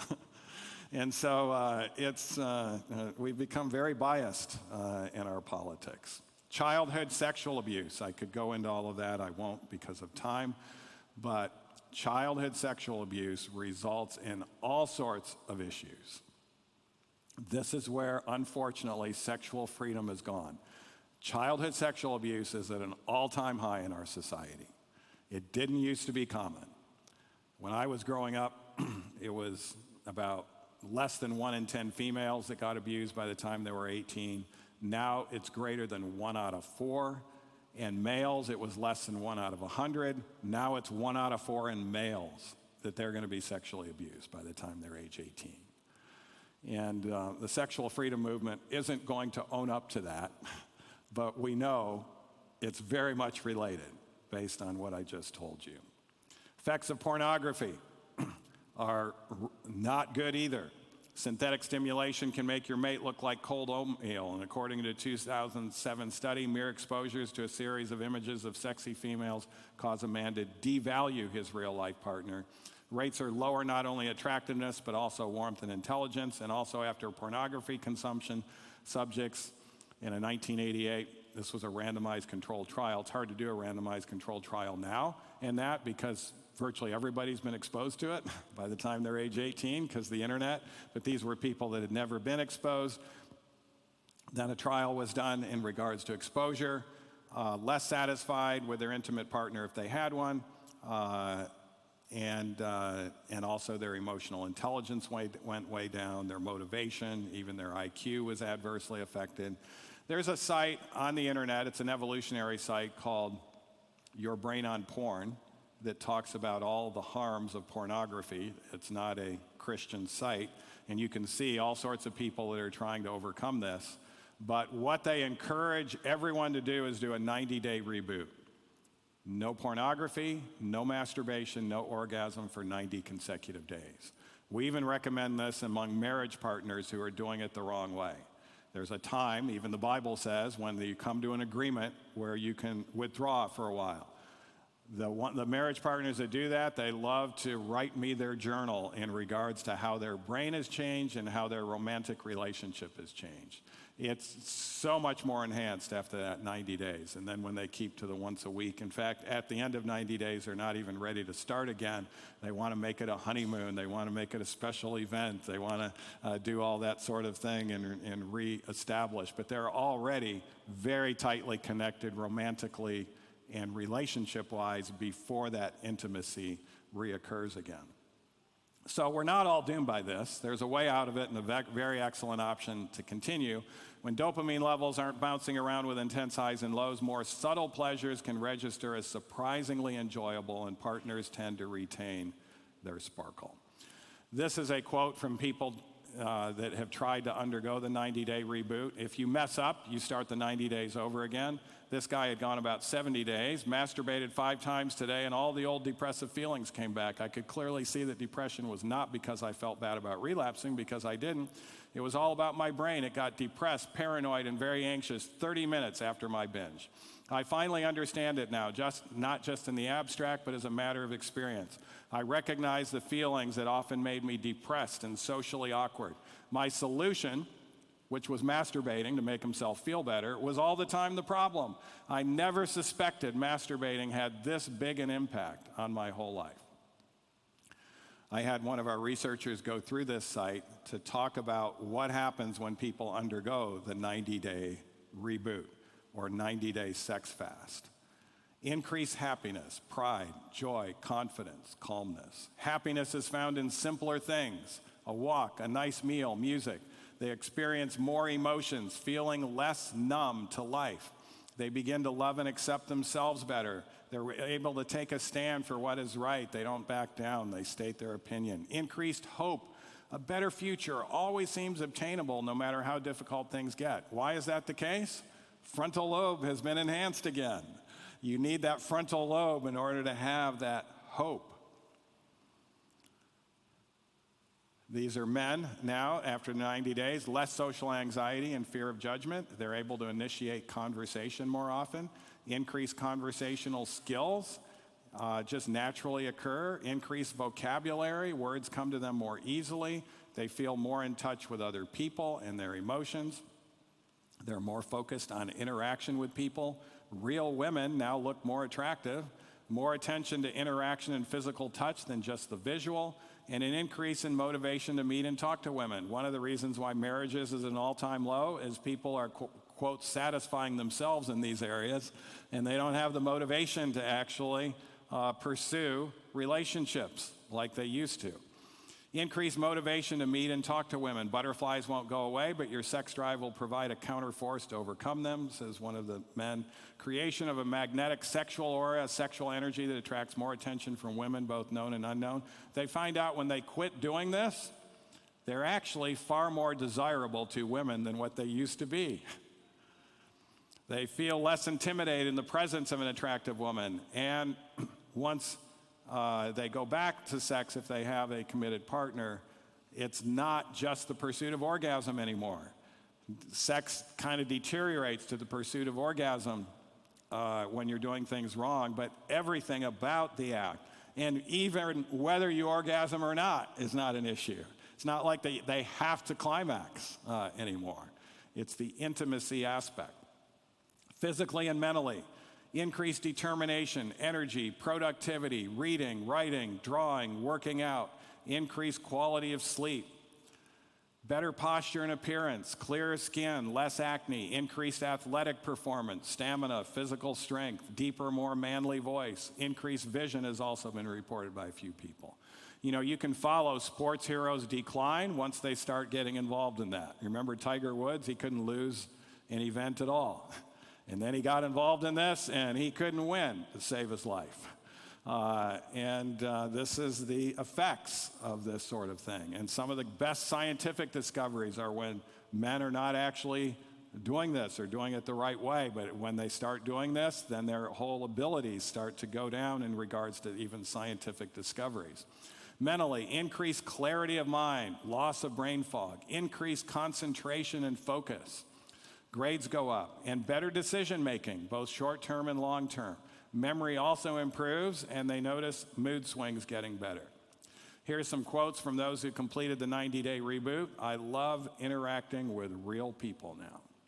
My mental focus is incredible, says this guy, allowing me to start overachieving at work, and it's being noticed. Now, he talked a little bit more about that. He said after the 90 days, his workmates were saying, what has happened to you? You are getting so much done. You can work circles around us. You're just an amazing employee. The boss is so happy with you. And he just said, thank you very much. But what he wanted to say is, yeah, I quit masturbating 90 days ago. My confidence seems indestructible, composure unflappable. This will be my regular wardrobe now, replacing metal t-shirts with workout shorts. It's been over a decade since I started looking and watching at porn, and this feels how I truly am once they quit. And creativity now starts to flow out of me. Feels like my motivation to do things is more grounded in bigger picture type of thinking, rather than going after what feels good in the moment. That's the frontal lobe now overriding the limbic system. I want to go out, I want to socialize, I want to touch, I want to work out, I want to live, I don't want to have sex with every girl, I do want a connection now. And notice this, I have no interest in non-productive things, like playing video games or being online all day for no reason. We've had a lot of video game people come to our program, and you know how they take breaks? They go to porno, masturbation to take their break, and they go back to their video game. And when they quit masturbating, in 90 days or less than that, they see the reality of what they were doing. And it's like, why would I even want to do this? It wastes time. There's nothing productive about it. It's all of this. And so their frontal lobe coming back actually helps to give them perspective to get out of that video game aspect of things, and they willingly get out of it. I'm no longer an angry person. Some of these angry individuals are angry simply because of their habits regarding sex. No longer looking at women and wondering what they look like naked or what they're like in bed. Freedom, I got my life back. I'm no longer a slave to my addiction. Whatever anyone says about placebo, this one thing for me is completely measurable. Tangible benefit from no masturbation. No one can tell me the effects are placebo. I can easily take on complex mathematical or engineering problems now. A little bit of advice, the best thing I did for myself was to be busy. The 90 days are not easy. This guy says your prefrontal cortex is the sensible, logical you telling you to improve your life and move on. Your limbic system is the imbalanced, undisciplined you that wants the easy option. PMO, that stands for pornography, masturbation, orgasm, tips the balance in favor of the limbic system winning every time. Females, by the way, are also into this. At a record level, about half of females are actually, at least half, are actually having sex in the wrong way. Many of them are also doing porno and masturbation. And it's just as tough. In fact, in general, it's tougher for a female to overcome this that's addicted than a male, we have found in our program. I have to say that sex addiction withdrawal is much more difficult than the cannabis, cigarette, alcohol, amphetamine, and ecstasy withdrawals I've gone through. I've been a heavy consumer and addict of all these substances. Stopped them all at the same time 4.5 years ago. But it was harder for her to go the 90 days without sex. But once they stop, it's amazing as well. Resurgence of touch-related glow with partner. Able to orgasm with PVI, which they weren't able to do before. Renewal of clitoral sensitivity, weight loss, desire to be with their partner again, more energy and motivation, more sexual pleasure and emotional and sexual responsiveness, better mood, greater emotional balance, increased self-discipline, effectiveness, motivation, improved well-being, and it's easier for them to become fit. And they notice, that single women notice that men are noticing them a lot more than they used to when they quit. They become more desirable. They're able to make new friends more easily, and their depression goes away. Did Ellen White warn about this? She actually did. Ahead of her time. This comes from Adventist Home. Sexual excess will effectively destroy a love for devotional exercises. Why? It's suppressing your frontal lobe. Will take from the brain the substance needed to nourish the system and will most effectively exhaust the vitality. No woman should aid her husband in this work of self-destruction. She will not do it if she is what? Enlightened, which is what we're doing here today, and has true love for him. The more the animal passions are indulged, the stronger do they become, and the more violent will be their clamors for indulgence. Let God-fearing men and women awake to their duty. Many professed Christians are suffering with paralysis of nerve and brain because of their intemperance in this direction only.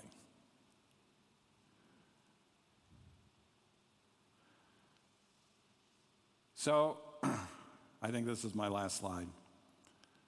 With all this information, I think it would be appropriate to make a decision. No sexual stimulation outside of the marriage relationship. Get rid of the triggers, the lovely lady of the day in the sports world or whatever they're doing. Get rid of all of those triggers that are provocative. Less is best in the marriage relationship, but no less than twice a month and less rebooting. We don't recommend less than once every 2 weeks. Once a week would be better. Only climax by design, and only when in a committed marriage. Some people say, well, this is boring sex. PVI sex can be done over 100 different ways. It's not boring. It's only boring for those who've done the super stimulatory stuff, and to them it seems boring.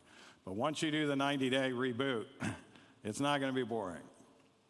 There's no downside to this decision, only an upside. And we've had so many people say, now that they have self-control over this area of their life, it's easier for them to have self-control over their food, their appetite, and in really every other area of their life.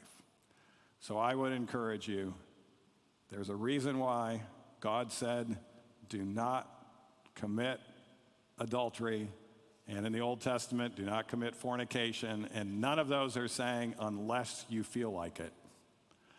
It says, thou shalt not do it. In other words, trust me. Follow my plan for sexuality. If you want to know his plan more greatly, read Leviticus. All of the apostles said we should be following the sexual restrictions of the book of Leviticus. Wait and do it God's way, and you will find it totally worth it. All right, we promised questions. We'll take questions over this area as well, but I know there's a lot of people who wrote questions online, and I imagine a number of people are watching this online, and so you might have questions about this as well. And who is going to be the one coming up and doing the questions? Oh, I see the brother that was with me yesterday, and so we'll go forward with that. Unless there's a break first, I don't know.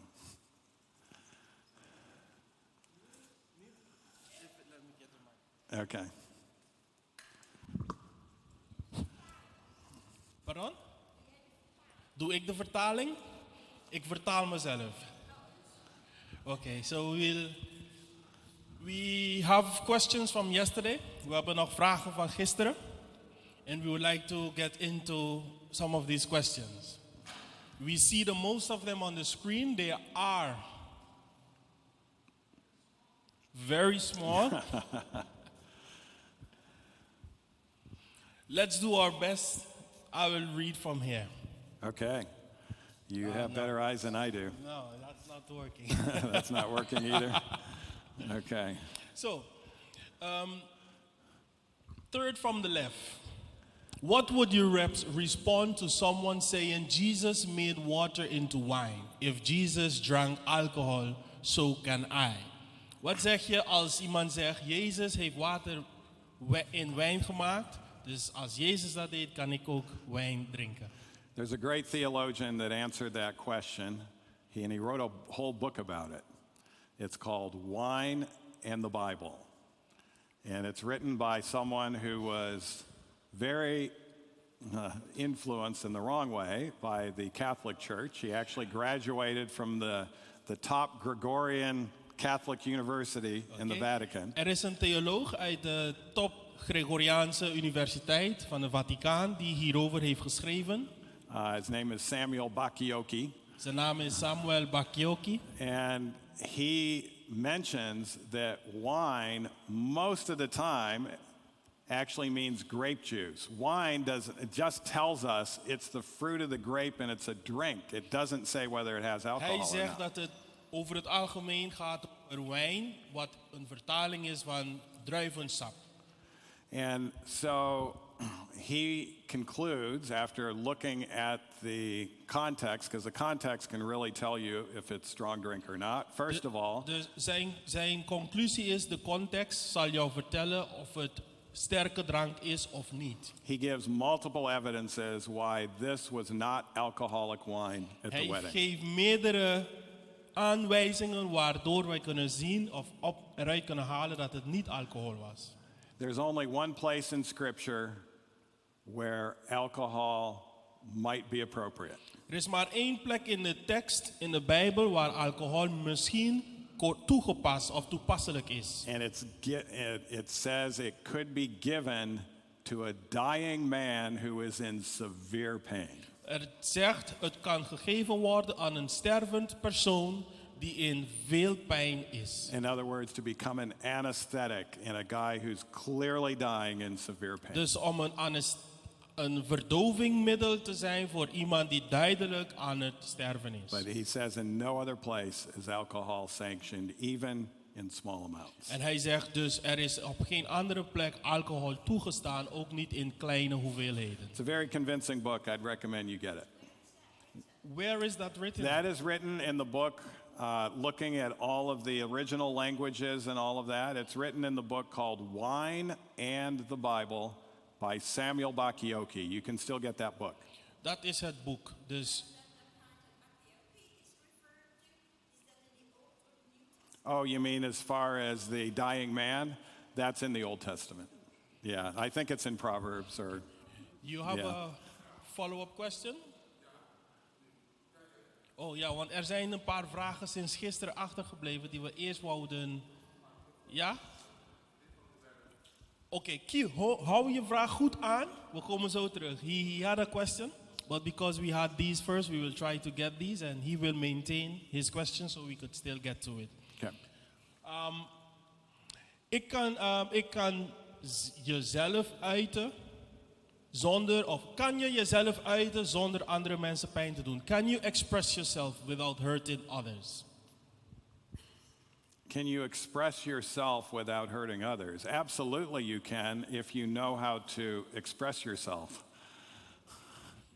Dat kan zeker. Een vraagje, is vertaling per se nodig? Niet. Oké, we don't have to translate, so you can just speak. Okay. So there's a book that we recommend for people that have challenges on this. It's called Telling Yourself the Truth by William Backus. We have everyone go through that book first. And then there's a second follow-up book that's probably one of the best books on our social life written called Telling Each Other the Truth. We don't know how to tell each other the truth till we tell ourselves the truth first. And where we get into problems and offending others is because we don't even know how to tell ourselves the truth. And so, and then we don't know how to be able to express truths to others in a way that can be diffusing and not against them and offending them. All right. Next question. I learned we need sunlight. Oh, we did that one yesterday. We'll jump to the right. What would you say to a person who feels he's not good enough to share the gospel? Second from the right. Well, I mean, if he's not living the gospel, he will be limited in his ability to share the gospel. But I can tell you a story of my father and mother. My father and mother were not raised in the Adventist church.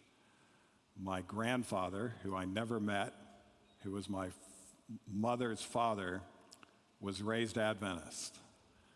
She didn't even really know that until she started to go to Sabbath school as a young girl with her grandparents on that side. And so he's coming back from the coal mine. Mom and dad are dating on the porch, And he comes back on the coal mine on Sabbath afternoon with coal all over him, needing to clean up. And he tells my dad, I shouldn't be working today because today's the Sabbath. My dad thought he was nuts. You know, he was raised in a Sunday church, never heard that Sabbath was that way, and just kind of disregarded him, etc. But when my dad was actually searching for a religion that would follow the Bible, there was a newspaper article or newspaper advertisement, the Sabbath question. Learn about this, come Saturday night. And so he actually responded to that ad in the LA Times, and he came there Saturday night, and he was thinking, they're all off like my wife's father is off because they don't know about the calendar change. And just as he was thinking about that, the next slide was the calendar change. And then he realized these people have done their homework. So even if you're not living the Christian life, sometimes you can plant some seeds that would help someone understand the gospel. Unfortunately, my grandfather never overcame his alcoholism. He had problems with sex outside of marriage that were severe. Obviously was not living the Adventist lifestyle, and he didn't even live long enough to see his grandson, and died from cirrhosis of the liver. But I would encourage you, if you are actually living the gospel, your potency is 100 times more in being able to share it. And I would encourage you, if you're not knowing how to share it, maybe consider coming to one semester of Weimar University, the Health Evangelism and Leadership Training Program, because it tells you how to reach people that are turned off with religion through health. And I can tell you, most people in the Netherlands of the native indigenous population are turned off by religion. They're very much turned off by religion, so trying to talk religion to them doesn't necessarily help much. They're actually going to disregard you like my dad disregarded the grandfather, or my grandfather. But they are interested in health and ways of improving that way. And when they see that aspect of things, their minds and hearts get open.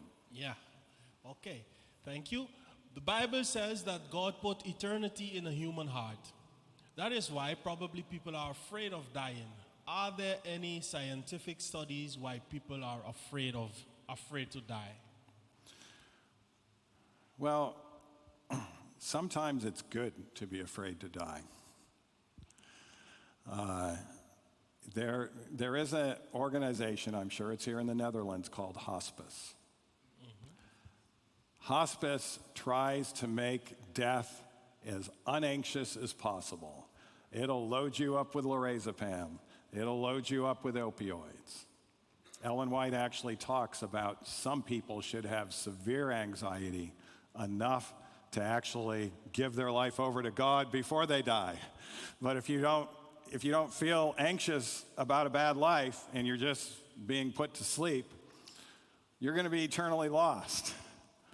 And so anxiety and fear of death can be healthy if it leads you towards the author of life. But for those who are having that saving relationship with the Lord and are secure, death can actually be desirable when they're old and they can't move around and they can't be as productive, etc. And so they're recognizing the next thing they're going to see is Jesus, and that can bring peace. But in general, death is a tough thing for human beings because we were never designed to go through that process. Exactly. It wasn't part of the plan at all. And so it's very unnatural. The Bible calls death a sting. It is a sting, even for those, yesterday I had my nurse practitioner call me. I had to step out. The nurse practitioner called me because her mother had just died, and she was beside herself and crying. I had to pray with her, etc. And I did remind her of the text that death is a sting. It is unnatural. But I'm certainly looking forward to the day when we can sing, "O death, where is thy sting? O grave, where is thy victory?" Because death will be done away with. Amen. All right. What is your advice? Sorry, we had that one. Is there... Here, this one. Son, not believer, 16 years old, is addicted to his phone. Father, non-believer, and mother are separated. It is tough to discipline him. Home is full of strife. School results are behind. What to do? That's a tough case because if mom and dad are not on the same page, the one who's the most lenient wins short term and loses long term. And so many times parents are trying to compete to who can be the most popular. And you're going to be more popular when you can give your 16-year-old unlimited access to devices and phones. Yeah. But it is going to sabotage them greatly. If there's any way for mom and dad who aren't living together to get on the same page, that would help a great deal.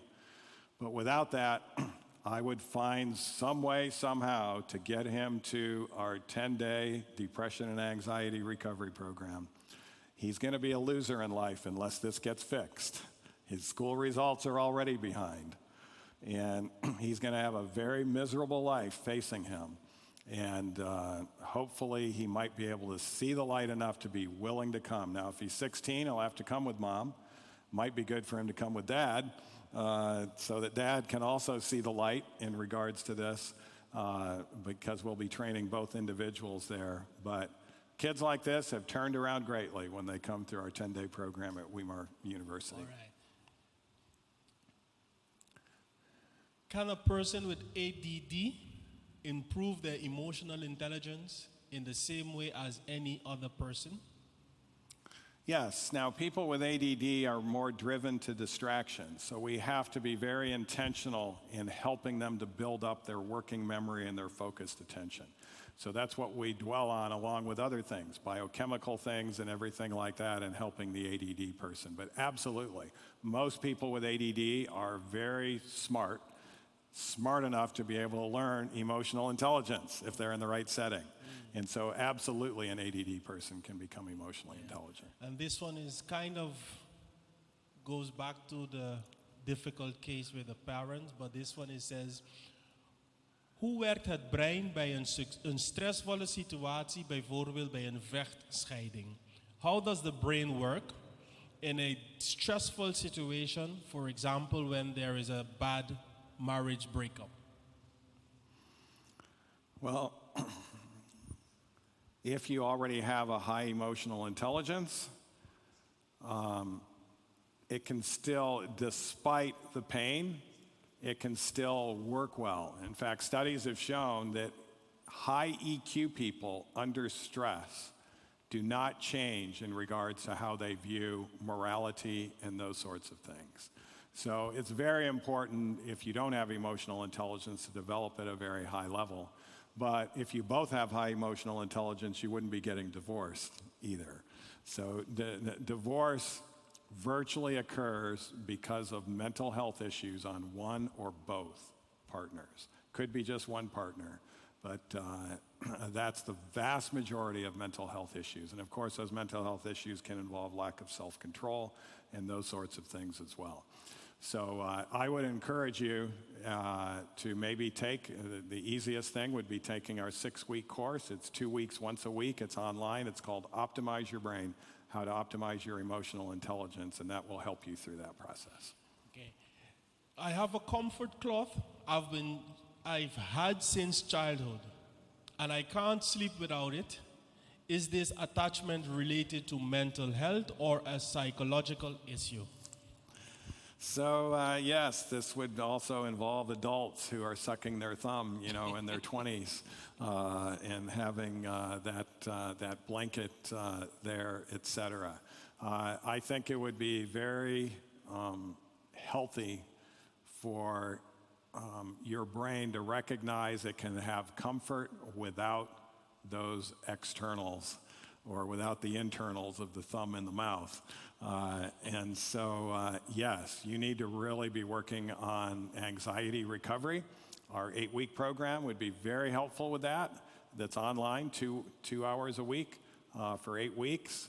And then have a little bit of exposure therapy, meaning that you get rid of that blanket. Or put something on your thumb where you don't want to consume it anymore. But you need some tools first to be able to get to that stage. Okay. How is it that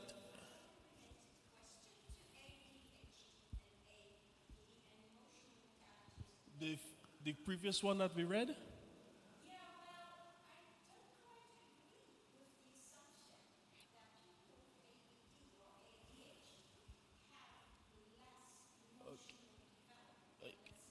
I understand you don't agree, but it was a question that came in from someone, so we.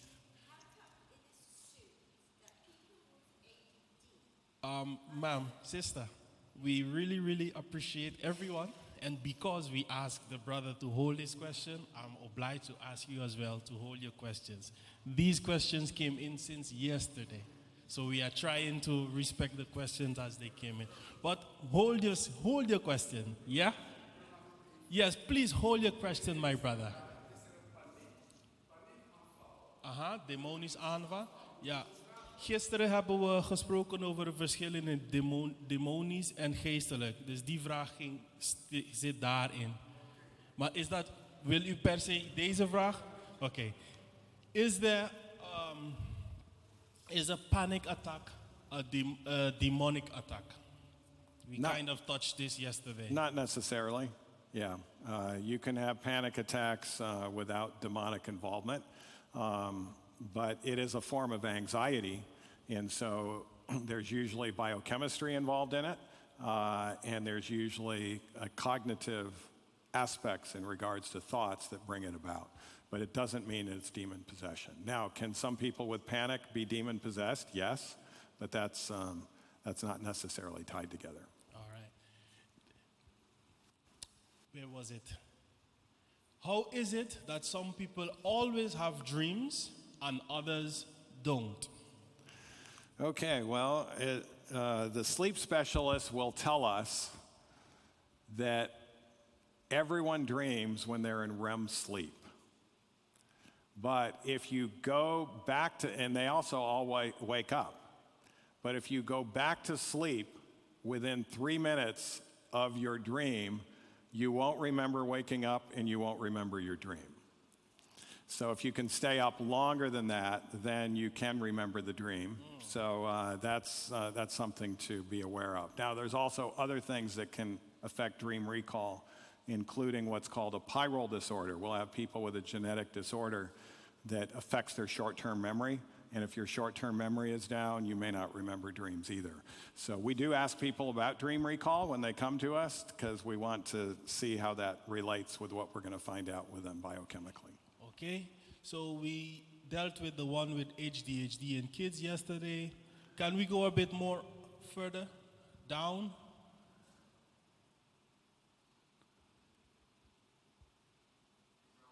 Oh, these are all the questions? All right, sister. We'll come back to you. He already asked his question. We can go back to hers. He I'm ready asked to answer his. hers. So, yeah. Okay. You have a new question? Okay, let's go. Yes.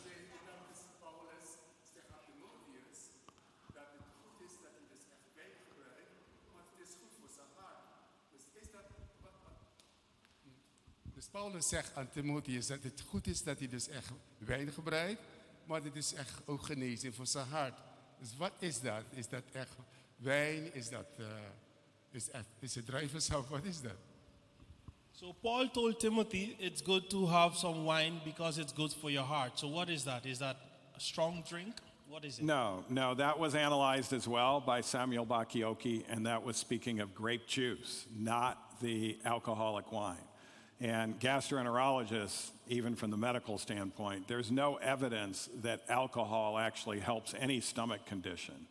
It actually causes inflammation of the stomach.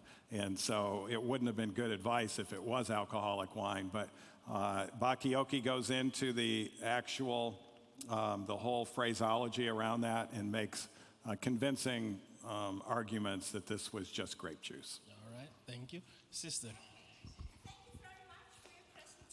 First, before I forget, it links into what I heard you talking about last Wednesday evening.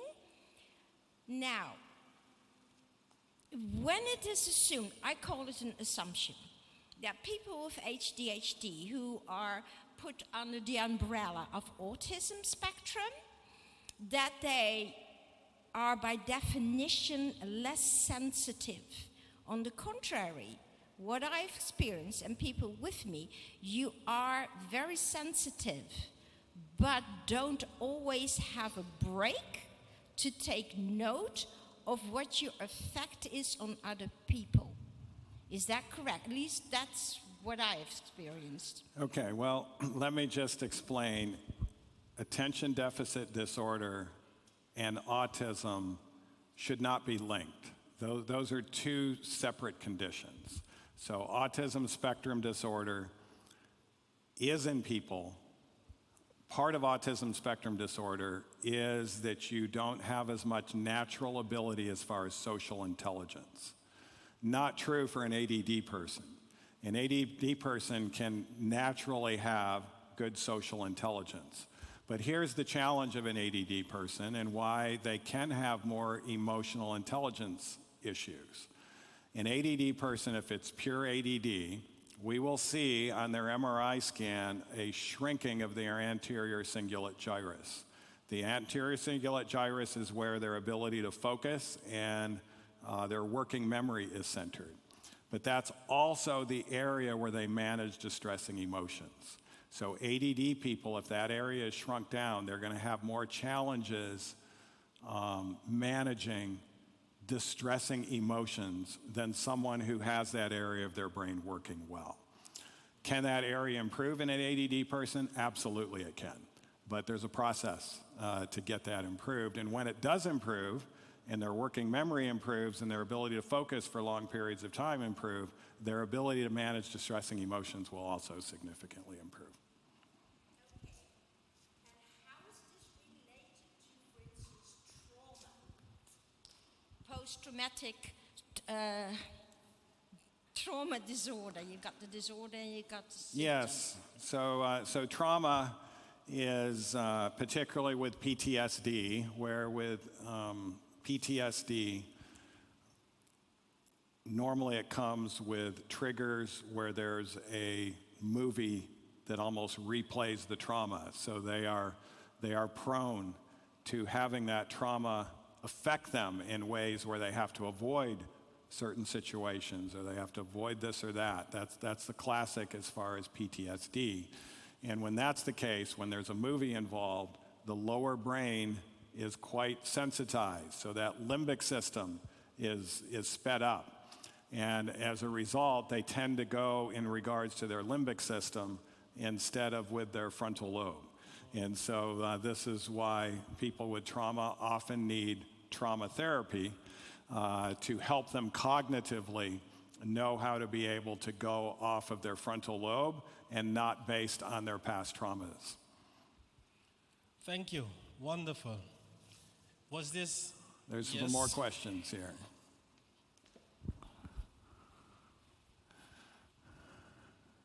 So I had a conversation the other day with someone who said that the Bible is against sexuality or sexual relations between two people of the same gender, but not against partnership.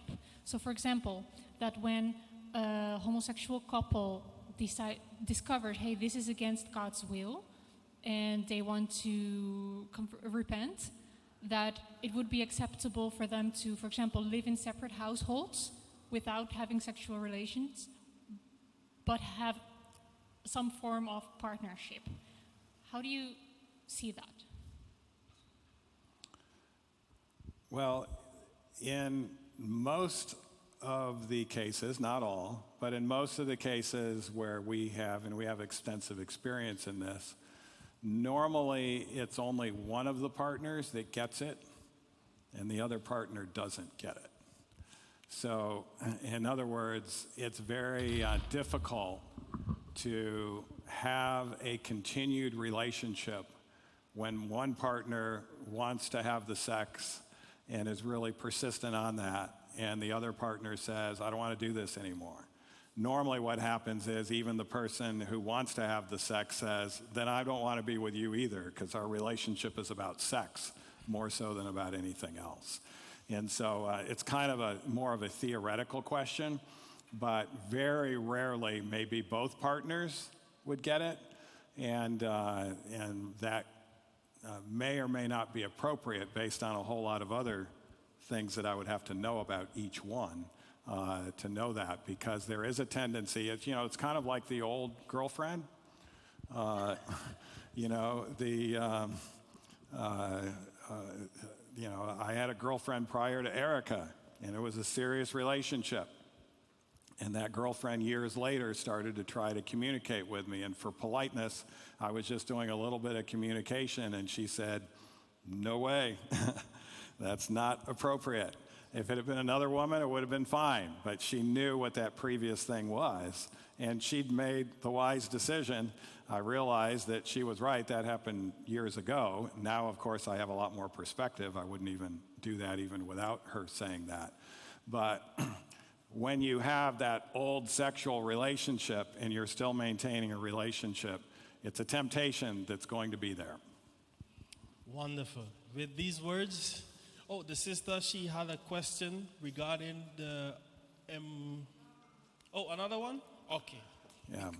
I'm surprised we haven't had any questions about sex yet, but I know the online audience didn't hear that yesterday. Good afternoon. I have a question. Kun jij het vertalen voor mij? U zegt het in het Nederlands en ik vertaal. Een psychiatrist, een psychiater heeft gezegd dat de hersenstructuur van een homo anders is dan van een gewone man. Ze hebben daar autopsie op gedaan en de structuur is anders dan van een gewone man. En ja. Het is een vraag of een statement.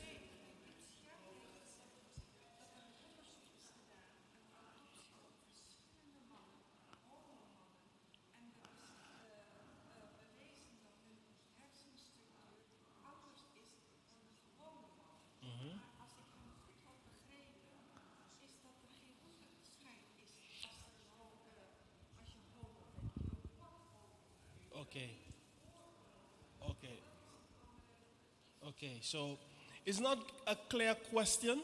Okay. But she says a psychiatrist said that based on autopsy, the brain of a homosexual person is different than the brain of a regular heterosexual person. According to the sister, she says this kind of differs from what you have mentioned. So actually, they've looked at that too. They can't tell on an MRI who's homosexual and who isn't. And the MRI is a very good way of being able to look at the brain. It can produce 3D models, et cetera. But there are changes in the brain that I just talked about that occurs as a result of homosexual behavior and also unhealthy heterosexual behavior. And those changes you can actually start to see in time over the brain. So, but there is nothing that is dissimilar at birth or even growing up before the behavior is there to be able to identify a brain that's going to be same-sex attracted versus those that are not. It's not something that's an inborn trait or not something where the brain is inherently different.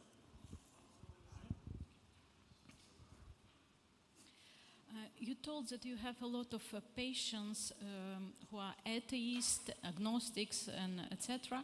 But do you have patients from Seventh-day Adventist Church? Oh, yes. Yes. And how much cost 10 days treatment? The cost of the 10-day? Is that what you're asking? Mm-hmm. Yeah, the cost of the 10-day, which is all-inclusive, is a little less than $10,000. So that's around about 9,000, ongeveer 9.000 euro, 9.200 euro ongeveer. All right? So we thank you all for your participation so far. We will now take a break. We don't want to extend the break beyond 10 minutes. and then we'll be back. Yes? So a 10-minute break, max, you can come before. Grab a snack, grab some water, something to drink, and come back. And then we will continue with the program. Thank you, Doctor. Thank you. Wonderful. Yes, thank you. Wonderful.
Sisters, we gaan beginnen. We gaan nu de laatste presentatie van Dr. Neil Nedley hebben of naar luisteren. Dit is in principe de rest van de presentatie van gisteren. Die was niet helemaal afgemaakt. Vandaag gaan we die afronden. Veel mensen hebben hiervoor gevraagd. En dat gaan we dus ook aanbieden.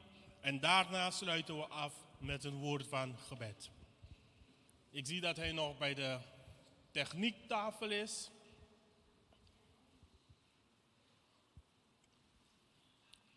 Trouwens, heel goed dat we allemaal op tijd terug zijn gekomen.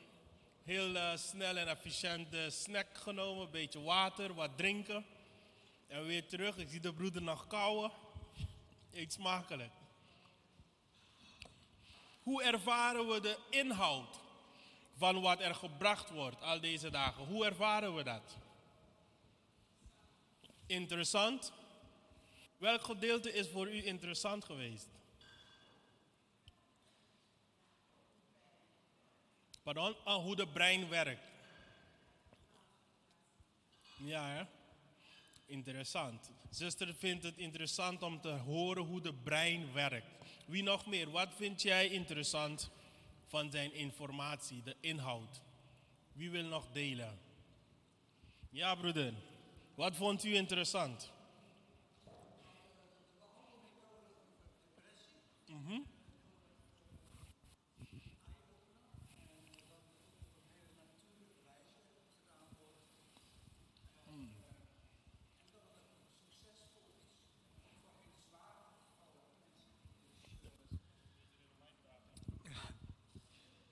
Ja, zoals ik zei, ik vind het heel interessant, het onderwerp over depressie. En dat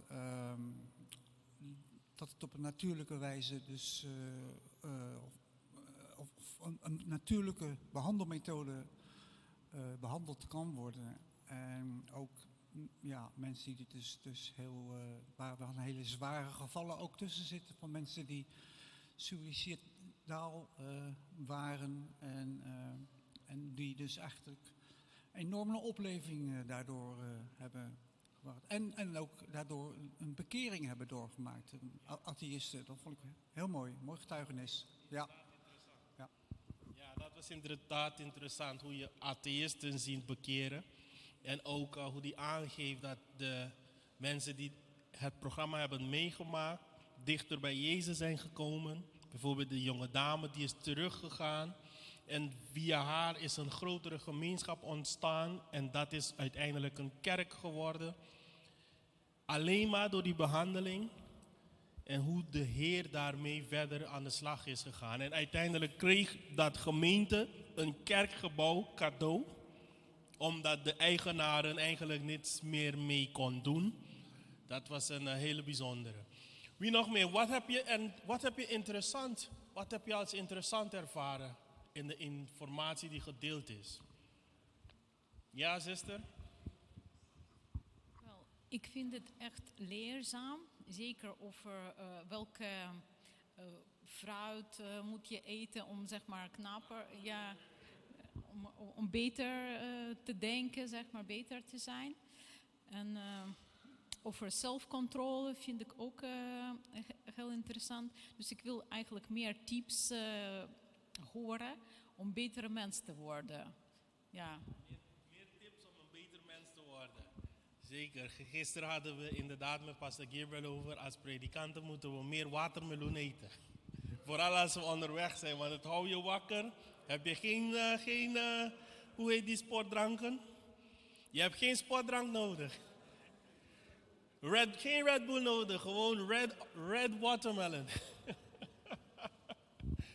Wie nog meer? Wie wil nog meer delen over, as we wait on Dr. Nedley, we just sharing our experiences, what they have learned, what they found interesting so far. Are you ready, doctor? Wonderful. So, without further ado, Dr. Neil Nedley.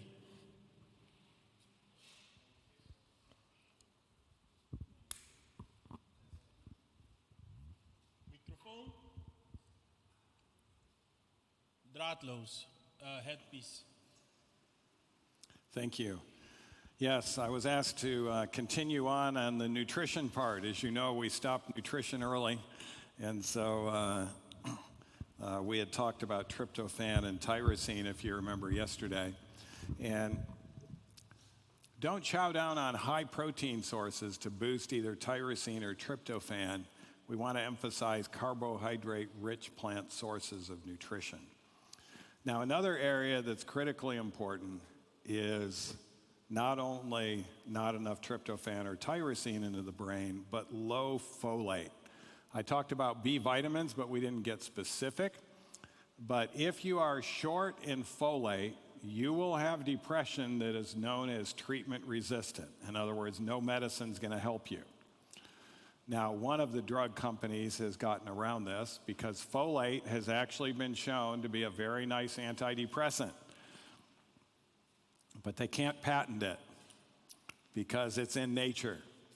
And so they did find out how to patent it. They added a methyl group to make it not nature, and they found out it does the same thing, and they'll charge you $200 and some a month to take methylfolate or Deplin, and that will help if you have folate deficiency. But they're not telling you you're not going to really need this drug, very likely, if you just have enough folate in your diet. And the U.S. government says you should get 400 micrograms a day. That's enough that if you're a pregnant female, you won't have a deformed baby with a neural tube defect.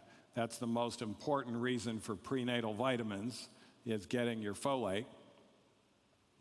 And you can see this is a double serving of steak. If you're going to try to get 400 micrograms with a double serving, you might die that day trying to get all of your folate.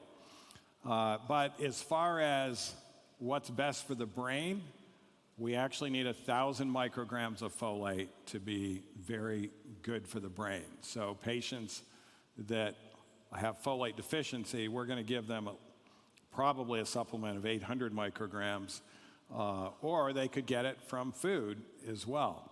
So you can see half cup of parsnips, 44 milligrams, pineapple juice, 58, orange juice, 75, peanuts, 88, mustard greens, 105, spinach, 109, navy beans, 255, okra, 269. But notice lentils, 1 cup loaded with folate. Black-eyed peas have even more, 1,057 micrograms. Do you have black-eyed peas in Netherlands? Yes, okay. We enjoy those legumes. We actually get them from an organic farmer in the Sacramento Valley. And this is a crucial issue. We measure everyone's folate coming into our program, and I would say at least half of the people that come to our program are actually folate deficient. And so they'll benefit quite a bit from getting enough folate. Also, it's important to recognize that that there are other causes as well, low omega-3 fatty acid intake and atherosclerosis causing heart disease or mini strokes. So a lot of people are unaware of this. I've met a lot of psychiatrists. I would say the majority of psychiatrists are unaware. But patients with major depression tend to have significantly higher cholesterol levels than healthy adults. Depressed patients with elevated cholesterol have a poorer prognosis for treatment response. That means that if they don't get their cholesterol down, they're not going to respond as well to even medicine, and they won't respond as well to other means as well. So lowering cholesterol levels improves depression and mood and improves impulsivity. Now, it's important when both of those happen, this is a win-win, because your antidepressant drugs can improve mood, but they worsen impulsivity. And when they worsen impulsivity, they have to have that big black box warning. What does that black box warning say? This drug can increase your risk of suicide. Here you're giving it for depression, and it says it increases your risk of suicide. No antidepressant drug has ever been shown to lower your risk of suicide. And many of them increase it the first month because the impulsivity goes up before the mood improves. And a lot of people have gone ahead and committed suicide the first week or two after being on the drug, because the drug with the impulsivity and I don't care attitude ends up increasing the risk of suicide and the mood hasn't improved. But interestingly, if you lower the cholesterol, it's going to improve depression, improve the mood, and improve the impulsivity. There was even a statin drug manufacturer who put patients with depression with high cholesterol on a statin, and they found out the statin improved their depression and improved their suicide risk. But it increased their fatigue level, because statins work by slowing the mitochondria. But fatigue is a small price to pay if you can lower the suicide risk and improve the depression. But what better way of doing it than actually getting on a diet to lower your cholesterol? Because then the fatigue doesn't go down. The energy level is going to improve. So let's take a look at foods high in cholesterol. Fruits, grains, sorry it got put behind there, that's a 0. Nuts are also a 0. Vegetables a 0. So if it's a plant or comes from a plant, it's not going to have cholesterol. Skim milk, people think it's no cholesterol, but it does have 4 to 5 milligrams of cholesterol. 2% milk, 18. Whole milk, 33 milligrams. Sorry about this. This was taken from another presentation and it didn't get put in the system quite right. Egg whites are the only animal product exception rule. No cholesterol in egg whites. Mayonnaise 8, ice cream 29, butter 31. Notice the egg yolk. Sorry, you can't see it underneath there, but that is 213 milligrams of cholesterol for one egg yolk. So egg yolks are loaded with cholesterol.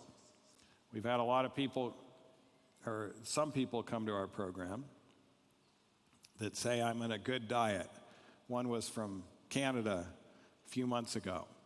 He said, I don't think this diet's going to help me because I'm on a diet like this already. I said, what do you mean you're on a diet like this? Is it really like this? And he says, well, one thing I do is I eat 4 eggs a day, but otherwise it's like this.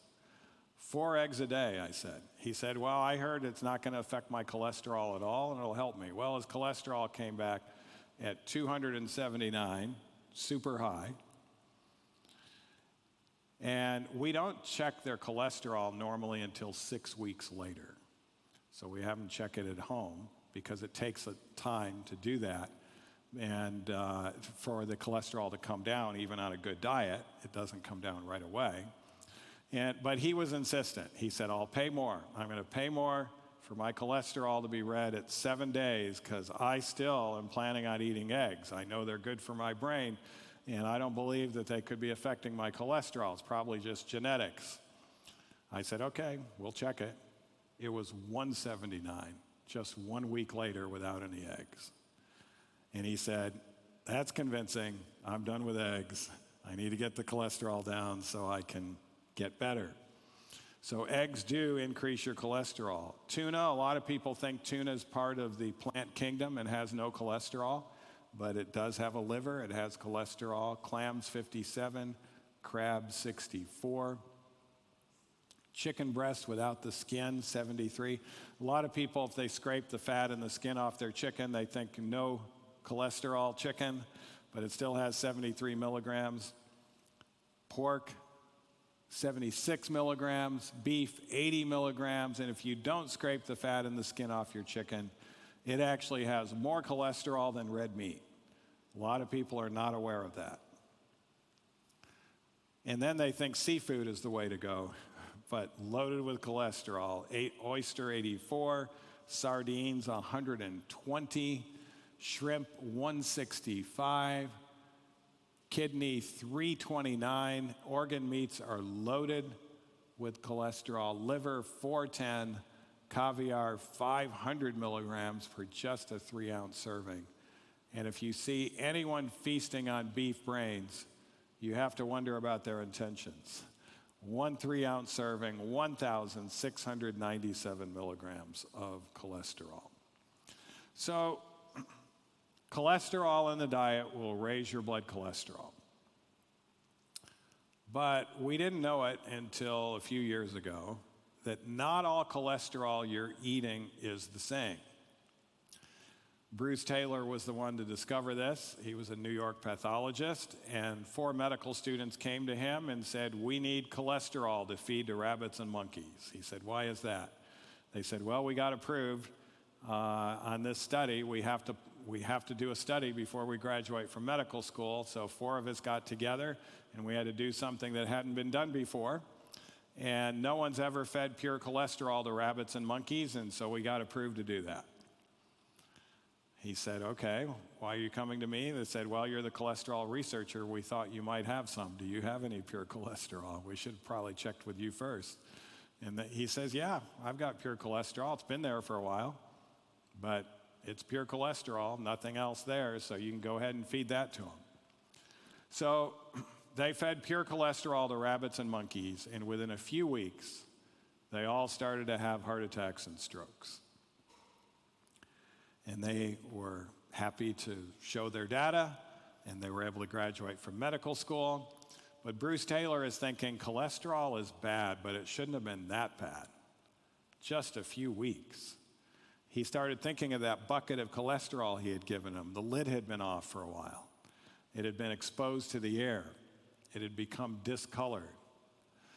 And so he thought, I wonder what would happen if I fed pure cholesterol that's never been exposed to the air to rabbits and monkeys. And so he took over the experiment now. The medical students are gone. He's feeding pure cholesterol. It's just a clear, waxy substance to rabbits and monkeys. Found out they had no vascular damage if it was not oxidized. So then he thought, okay, people aren't just eating oxidized cholesterol or non-oxidized, they're eating food.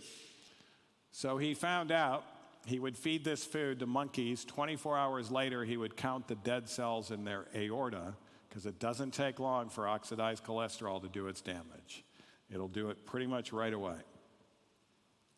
So number 1 on the list, the most harmful cholesterol to monkey blood vessels were custards. What are custards? What are they made out of? Milk, eggs, and sugar. When you mix cholesterol up in a sugar environment, you're going to heavily oxidize it. What's the most commonly consumed custard in America? I don't know if it is in the Netherlands, but it's good old-fashioned ice cream. Second most damaging, pancake mix.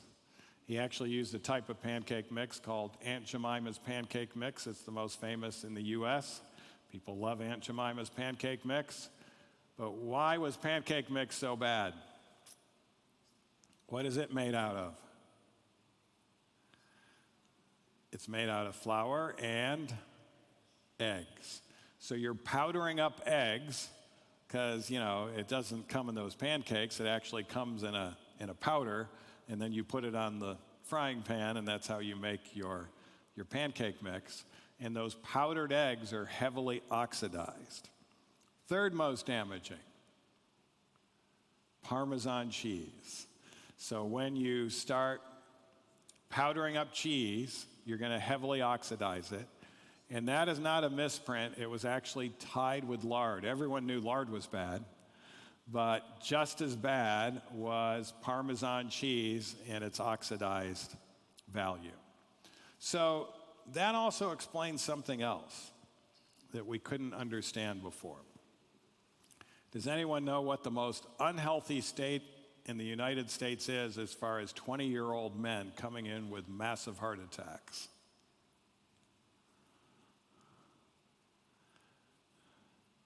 You're going to make a guess? It's next to Texas, Louisiana. Louisiana has this Cajun food, a lot of fast food, and they have 20-year-old males coming in with massive heart attacks. And they know that didn't just start at 20. They realize that starts in infancy. And they found out the way some mothers eat in Louisiana, the cholesterol in their breast milk is higher than it is in cow's milk, eating all this fast food. And so they did a study. Which group do you think had more fatty streaks, those consuming human breast milk or those consuming cow's milk? You might think it's human breast milk because the cholesterol was higher. Actually not. Human breast milk, the blood vessels were clean. Cow's milk is where they started the fatty streaks. Now, why is that the case? The way infants consume human breast milk, it's directly from the nipple, it's not exposed to the air, and it's not oxidized. So the best way for you to drink your cow's milk? Go down to the barn and get it straight.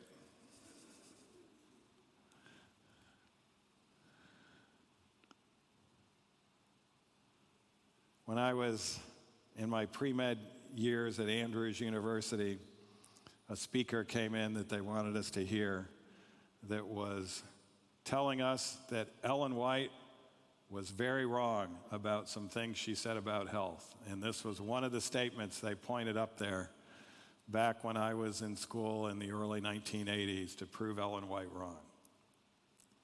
She said, especially harmful are the custards and puddings in which milk, eggs, and what else? Sugar are the chief ingredients. The free use of milk and sugar together should be what? No one is laughing at that now. It turns out no one had done a study on it. And so why are you ridiculing something where a study hasn't been done? But Bruce Taylor clearly indicated this is indeed especially harmful, and it's causing all sorts of vascular issues. Ansel Keys said, you tell me what you're eating, and I will tell you what your cholesterol is. And with frightening accuracy, he was able to predict people's cholesterol based on 3 values. How much cholesterol they were eating, that's here. How much saturated fat they were eating, that's here. And notice that has a 2 in front of it and a 1.26 in front of that. So that means saturated fat is going to raise your cholesterol more than cholesterol, because cholesterol has a square root and just a 1.5 in front of that, but not a 2 in front of this.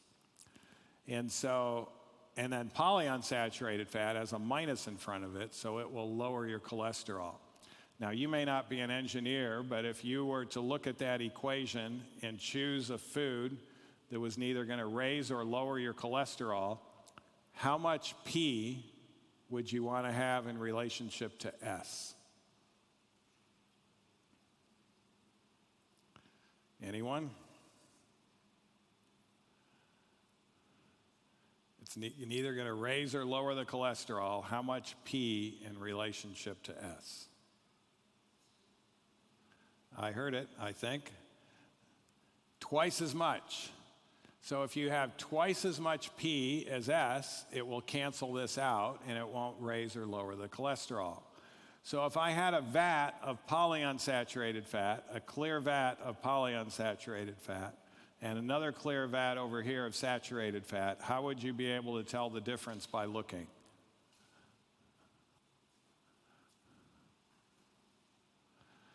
You could actually tell the difference just by looking. Polyunsaturated is going to be liquid at room temperature. Saturated is going to be solid at room temperature. So the more solid the fat, the more it increases your cholesterol levels. So let's take a look at the P to S ratios. You can see P to S ratios in all of these foods. By the way, high saturated fat in the diet ages your brain quicker and you lose your memory. So it's not just cholesterol you want to stay away from, but you want to not have high saturated fat. Beef and lunch meats, notice their P to S ratio, 0.09. Is that greater than 2 or less than 2? It's way less than 2. What does that mean? It's going to dramatically increase your cholesterol. Cheese, if you could see that, that's also 0.09. Same saturated fat. Cheese is very saturated. Milk, saturated. Butter, saturated. All these will raise your cholesterol. Bacon, deer, and lamb a little better, but still saturated. This is why the world recommends chicken and turkey, because its ratio is better than those other foods below it. But is that less than 2 or greater than 2? It's even less than 1. It'll still raise your cholesterol, but not as much. It's not till we get to fish. Average fish is 1.8, still less than 2, and studies show you put a vegetarian on fish, their cholesterol levels invariably go up. But there, as far as the P-to-S ratio, that's better.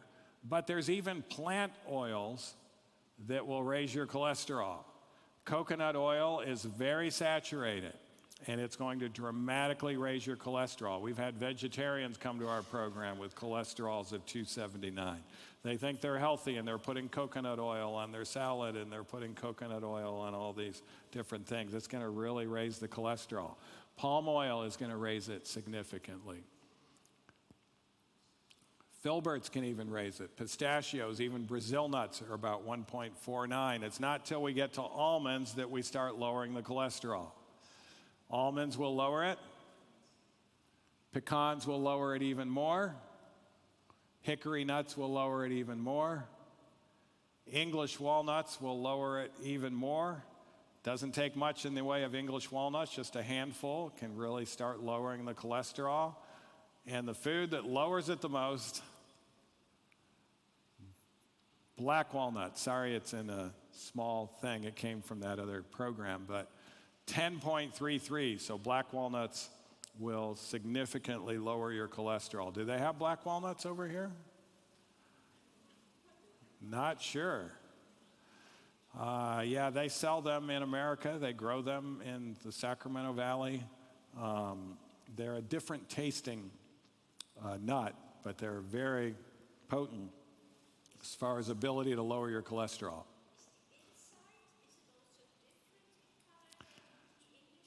Yeah, it's a little darker in color. So, and then there's other studies showing vegetarian diets associated with healthy mood states. This is a cross-sectional study in Seventh-day Adventist adults. But there also was a study showing that in a prospective randomized controlled trial, when you're put on a plant-based diet, in 2 weeks, your depression and anxiety scores are going to go down by half, whether you're a female or a male. And they even compared it with a pesco-vegetarian diet. They thought the pesco-vegetarian might be better, but this is the difference before and after. And notice the vegetarian group, significant improvement in their mood scores.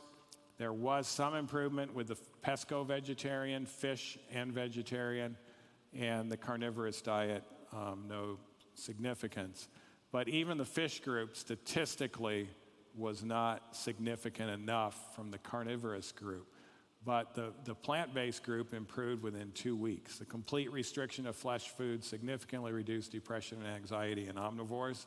And this is the only diet that's been shown in randomized controlled trials to improve depression and anxiety in 2 weeks.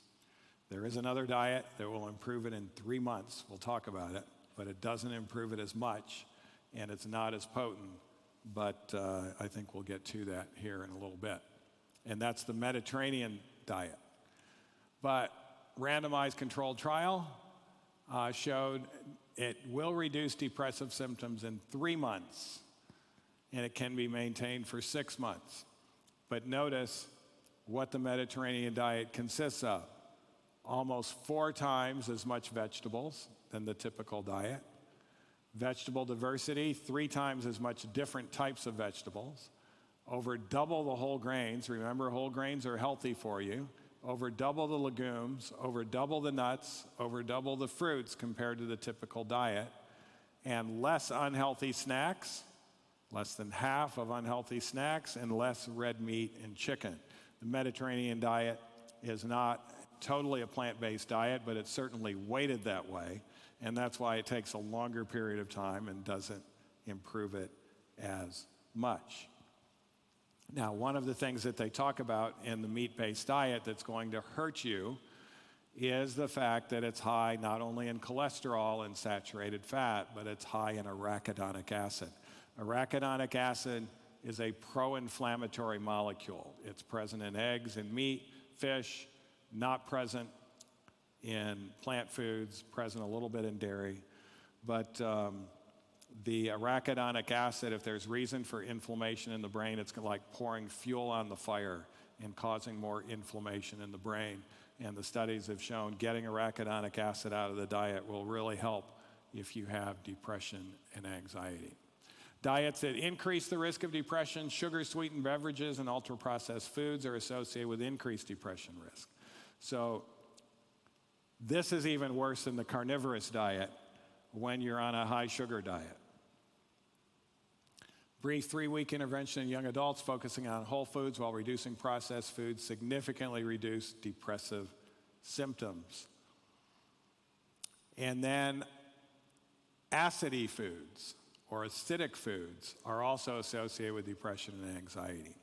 Current evidence suggests that foods with high acidity reflected by increased dietary acid load are associated with about double the risk of depression and anxiety. What is the number one acidic food that people eat? Parmesan cheese, another reason to stay away from it. Highly acidic.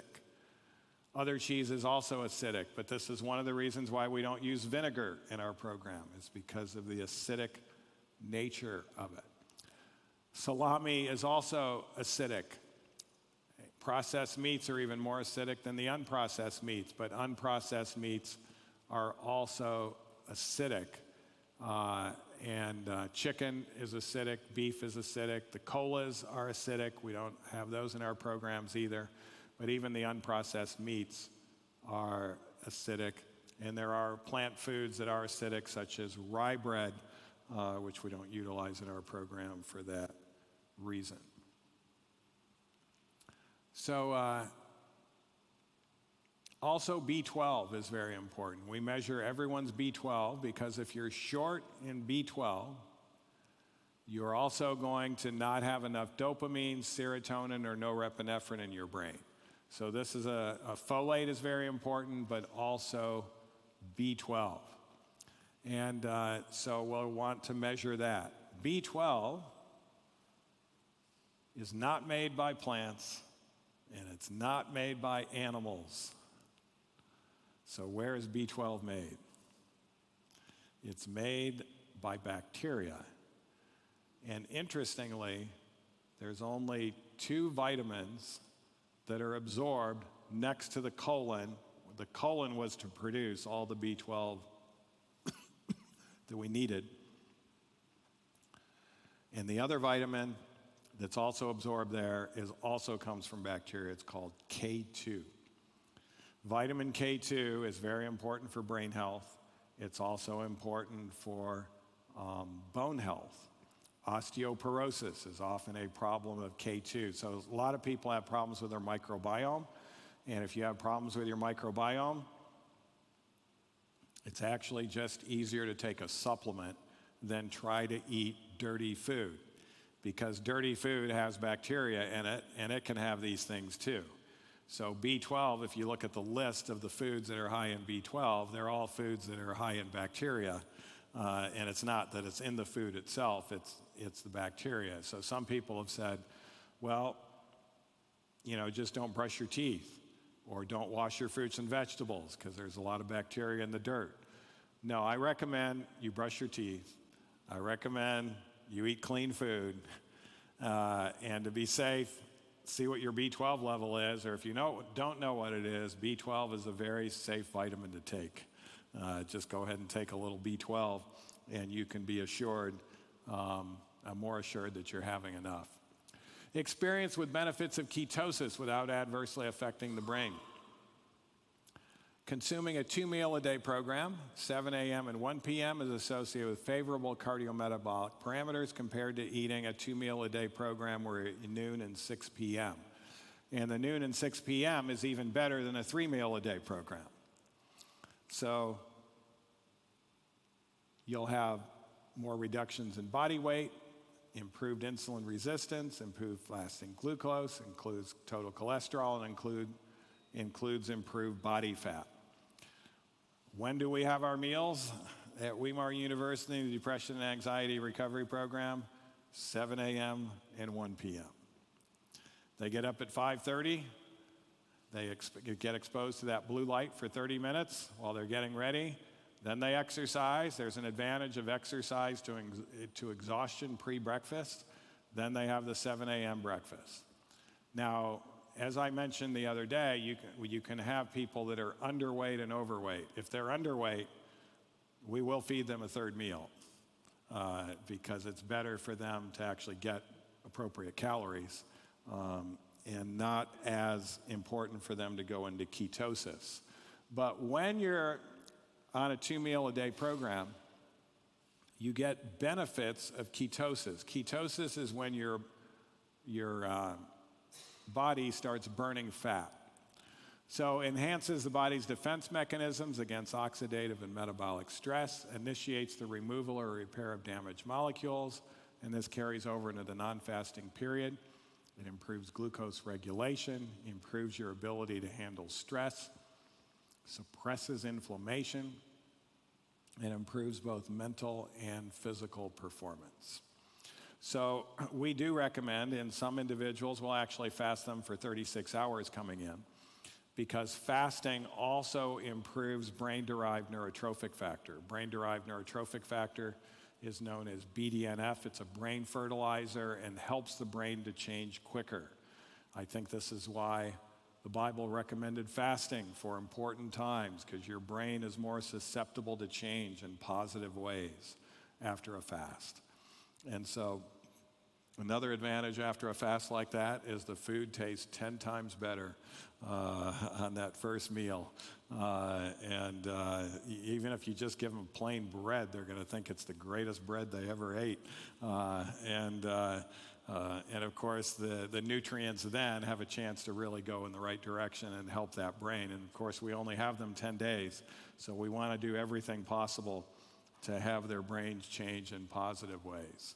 So I'll close with this proverb, Diderot's proverb: doctors are always working to preserve our health and cooks to destroy it, but the latter are often the more successful. It doesn't have to be that way if we retrain the cooks to have healthy food that's tasty food. And if the food is tasty and healthy, there's no reason to go back to the other way. And what a difference it can make as far as optimal brain function is concerned. Any questions? Yes.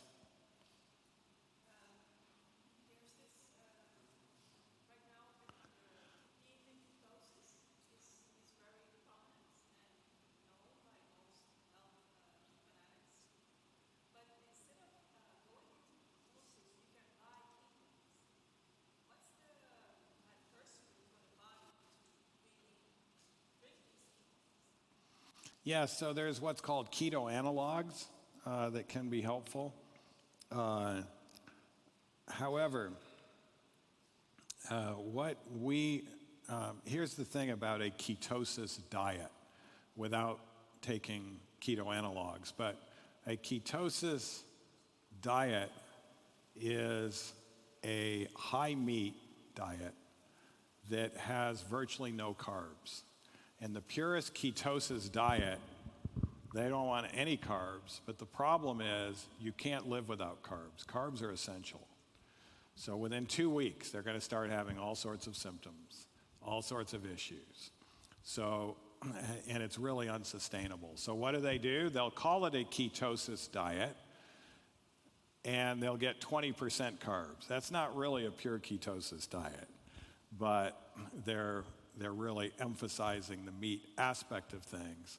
And so they'll let people eat berries, they'll let people eat vegetables. These are carbs, you know, and they're not purist in their ketosis elements. They think they are, But actually that makes the diet more sustainable, the fact that you're eating those things.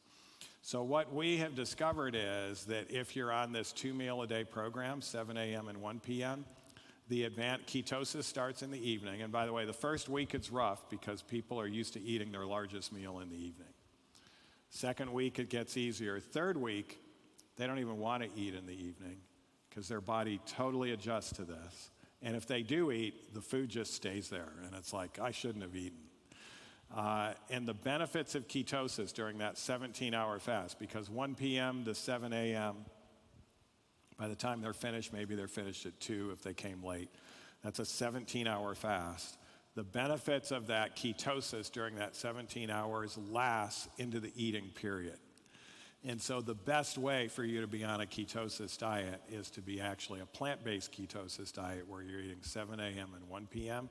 and you get the advantages of all that they're talking about as far as the ketosis by doing that 17-hour fast. Now, the keto analogs can help you. It can help prevent worsening kidney disease, for instance. It can help in other ways.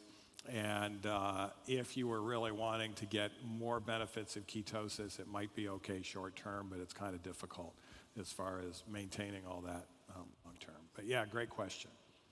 Any other questions?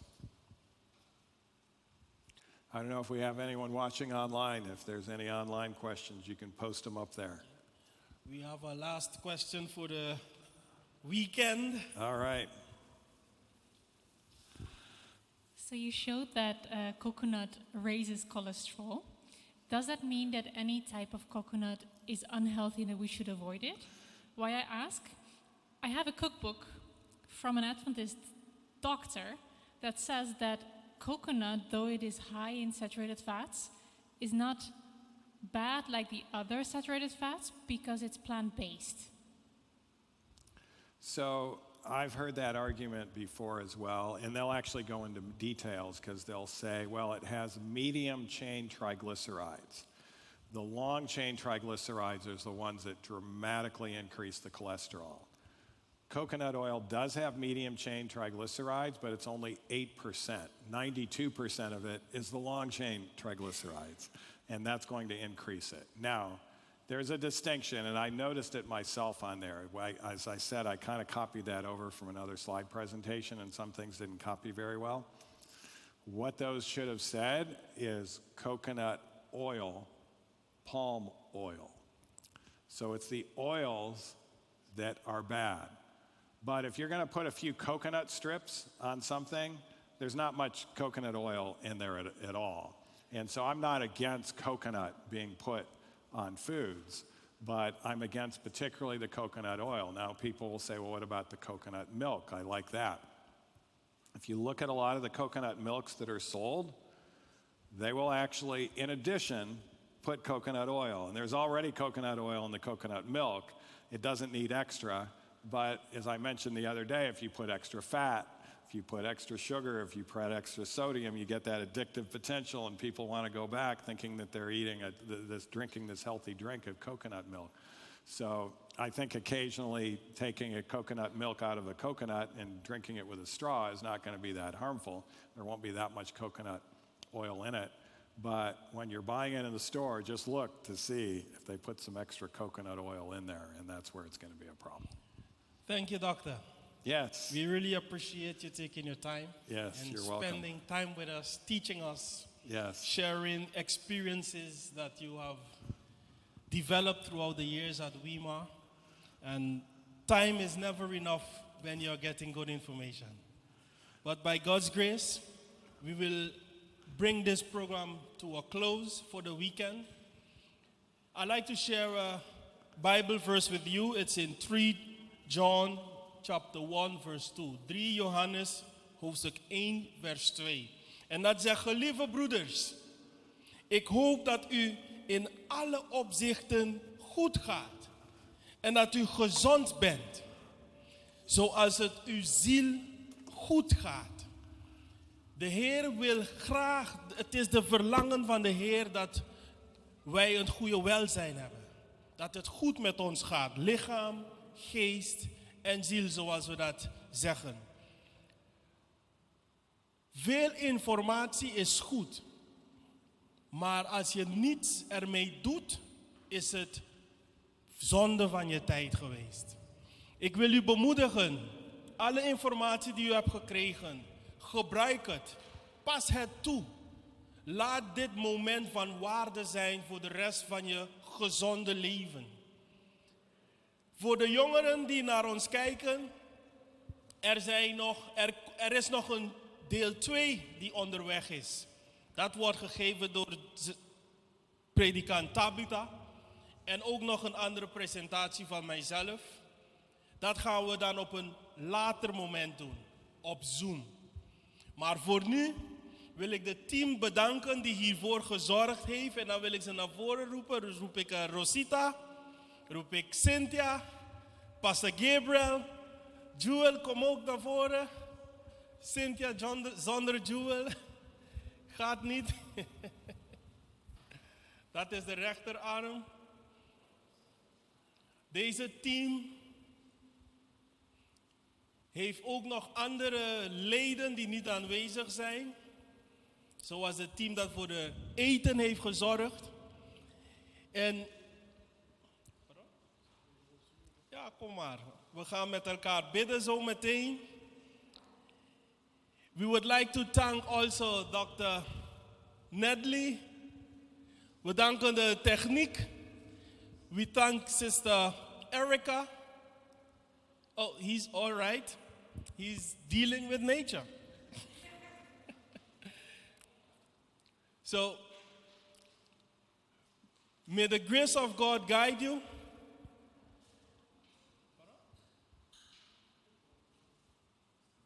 No, you can sit.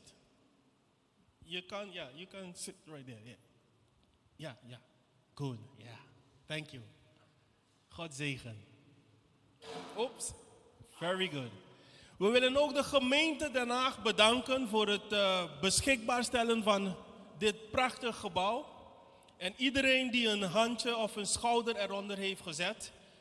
En gezien dat broeder even bezig is, wil ik graag Pastor Gabriel vragen om ons af te sluiten met een woord van gebed.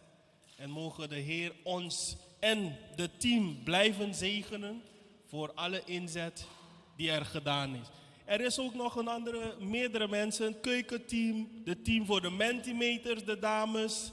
Er zijn meerdere mensen die niet aanwezig zijn, die allemaal achter de scherm, ook voor de sport heeft gezorgd, dat dit programma is geworden wat het heeft kunnen worden. Dankjewel en ik wil ook Pastor Johnny bedanken voor zijn inzet afgelopen weekend. En dank jullie ook voor jullie komst. Laten we opstaan en met elkaar in gebed gaan. Oh ja, en de mensen, de presentatie komen allemaal, kun je zeg maar terugkijken op die YouTube kanaal van Den Haag. Maar je kan ook die presentaties bekijken, terugkijken op ZDA Nederland. Dus als je op YouTube ZDA Nederland intypt, krijg je de informaties of je kunt het terugkijken. Helaas, die presentatie van vandaag over Bijbel en seksualiteit, die komt alleen maar 90 dagen daarop te staan. En dan vraagt broeder ons om het te verwijderen. Dus ja, dus als je wil kijken dan. Nou, in plaats van dat ik bid, zullen we onze gastspreker vragen, want hij is hier om te bidden. So, Dr. Nedley, we would like to call you and thank you and also ask you to bless us with a word of prayer before we call it a day today. And yes, they say behind every successful man there is a wonderful woman. So thank you very much for supporting and bringing him together with his knowledge and sharing with us. If you want to bless us with a prayer, please. Father in heaven, we thank you so much for the interest that you have in humanity, for creating us, for redeeming us, and through inspiration and science revealing to us how we can obtain healing for body, mind, and soul. We thank you that you are the God that healeth us, and you work through truth and love to do this. We pray a blessing upon this Dutch Union. We thank you for their emphasis that they have given on health this weekend and to the youth. We pray that each one that comes across this information will be motivated to apply it in their life. We know that you came to give us life and give it more abundantly. And so you are all about life and health. And we thank you for this. And we thank you for this information that can make such a big difference in the lives of humanity that have been so easily deceived by the evil one. And so we now pray your blessing on each one here in this Dutch Union. May this message spread. May there be a lifestyle center like Weimar. We've heard about some things starting here in the Netherlands. May your health message go forward, and may your threefold ministry cause an explosion for souls in the Netherlands. In Jesus' name we pray. Amen. Thank you. Thank you very much. God bless you all. En een veilig reis terug. Er zijn een aantal snacks over.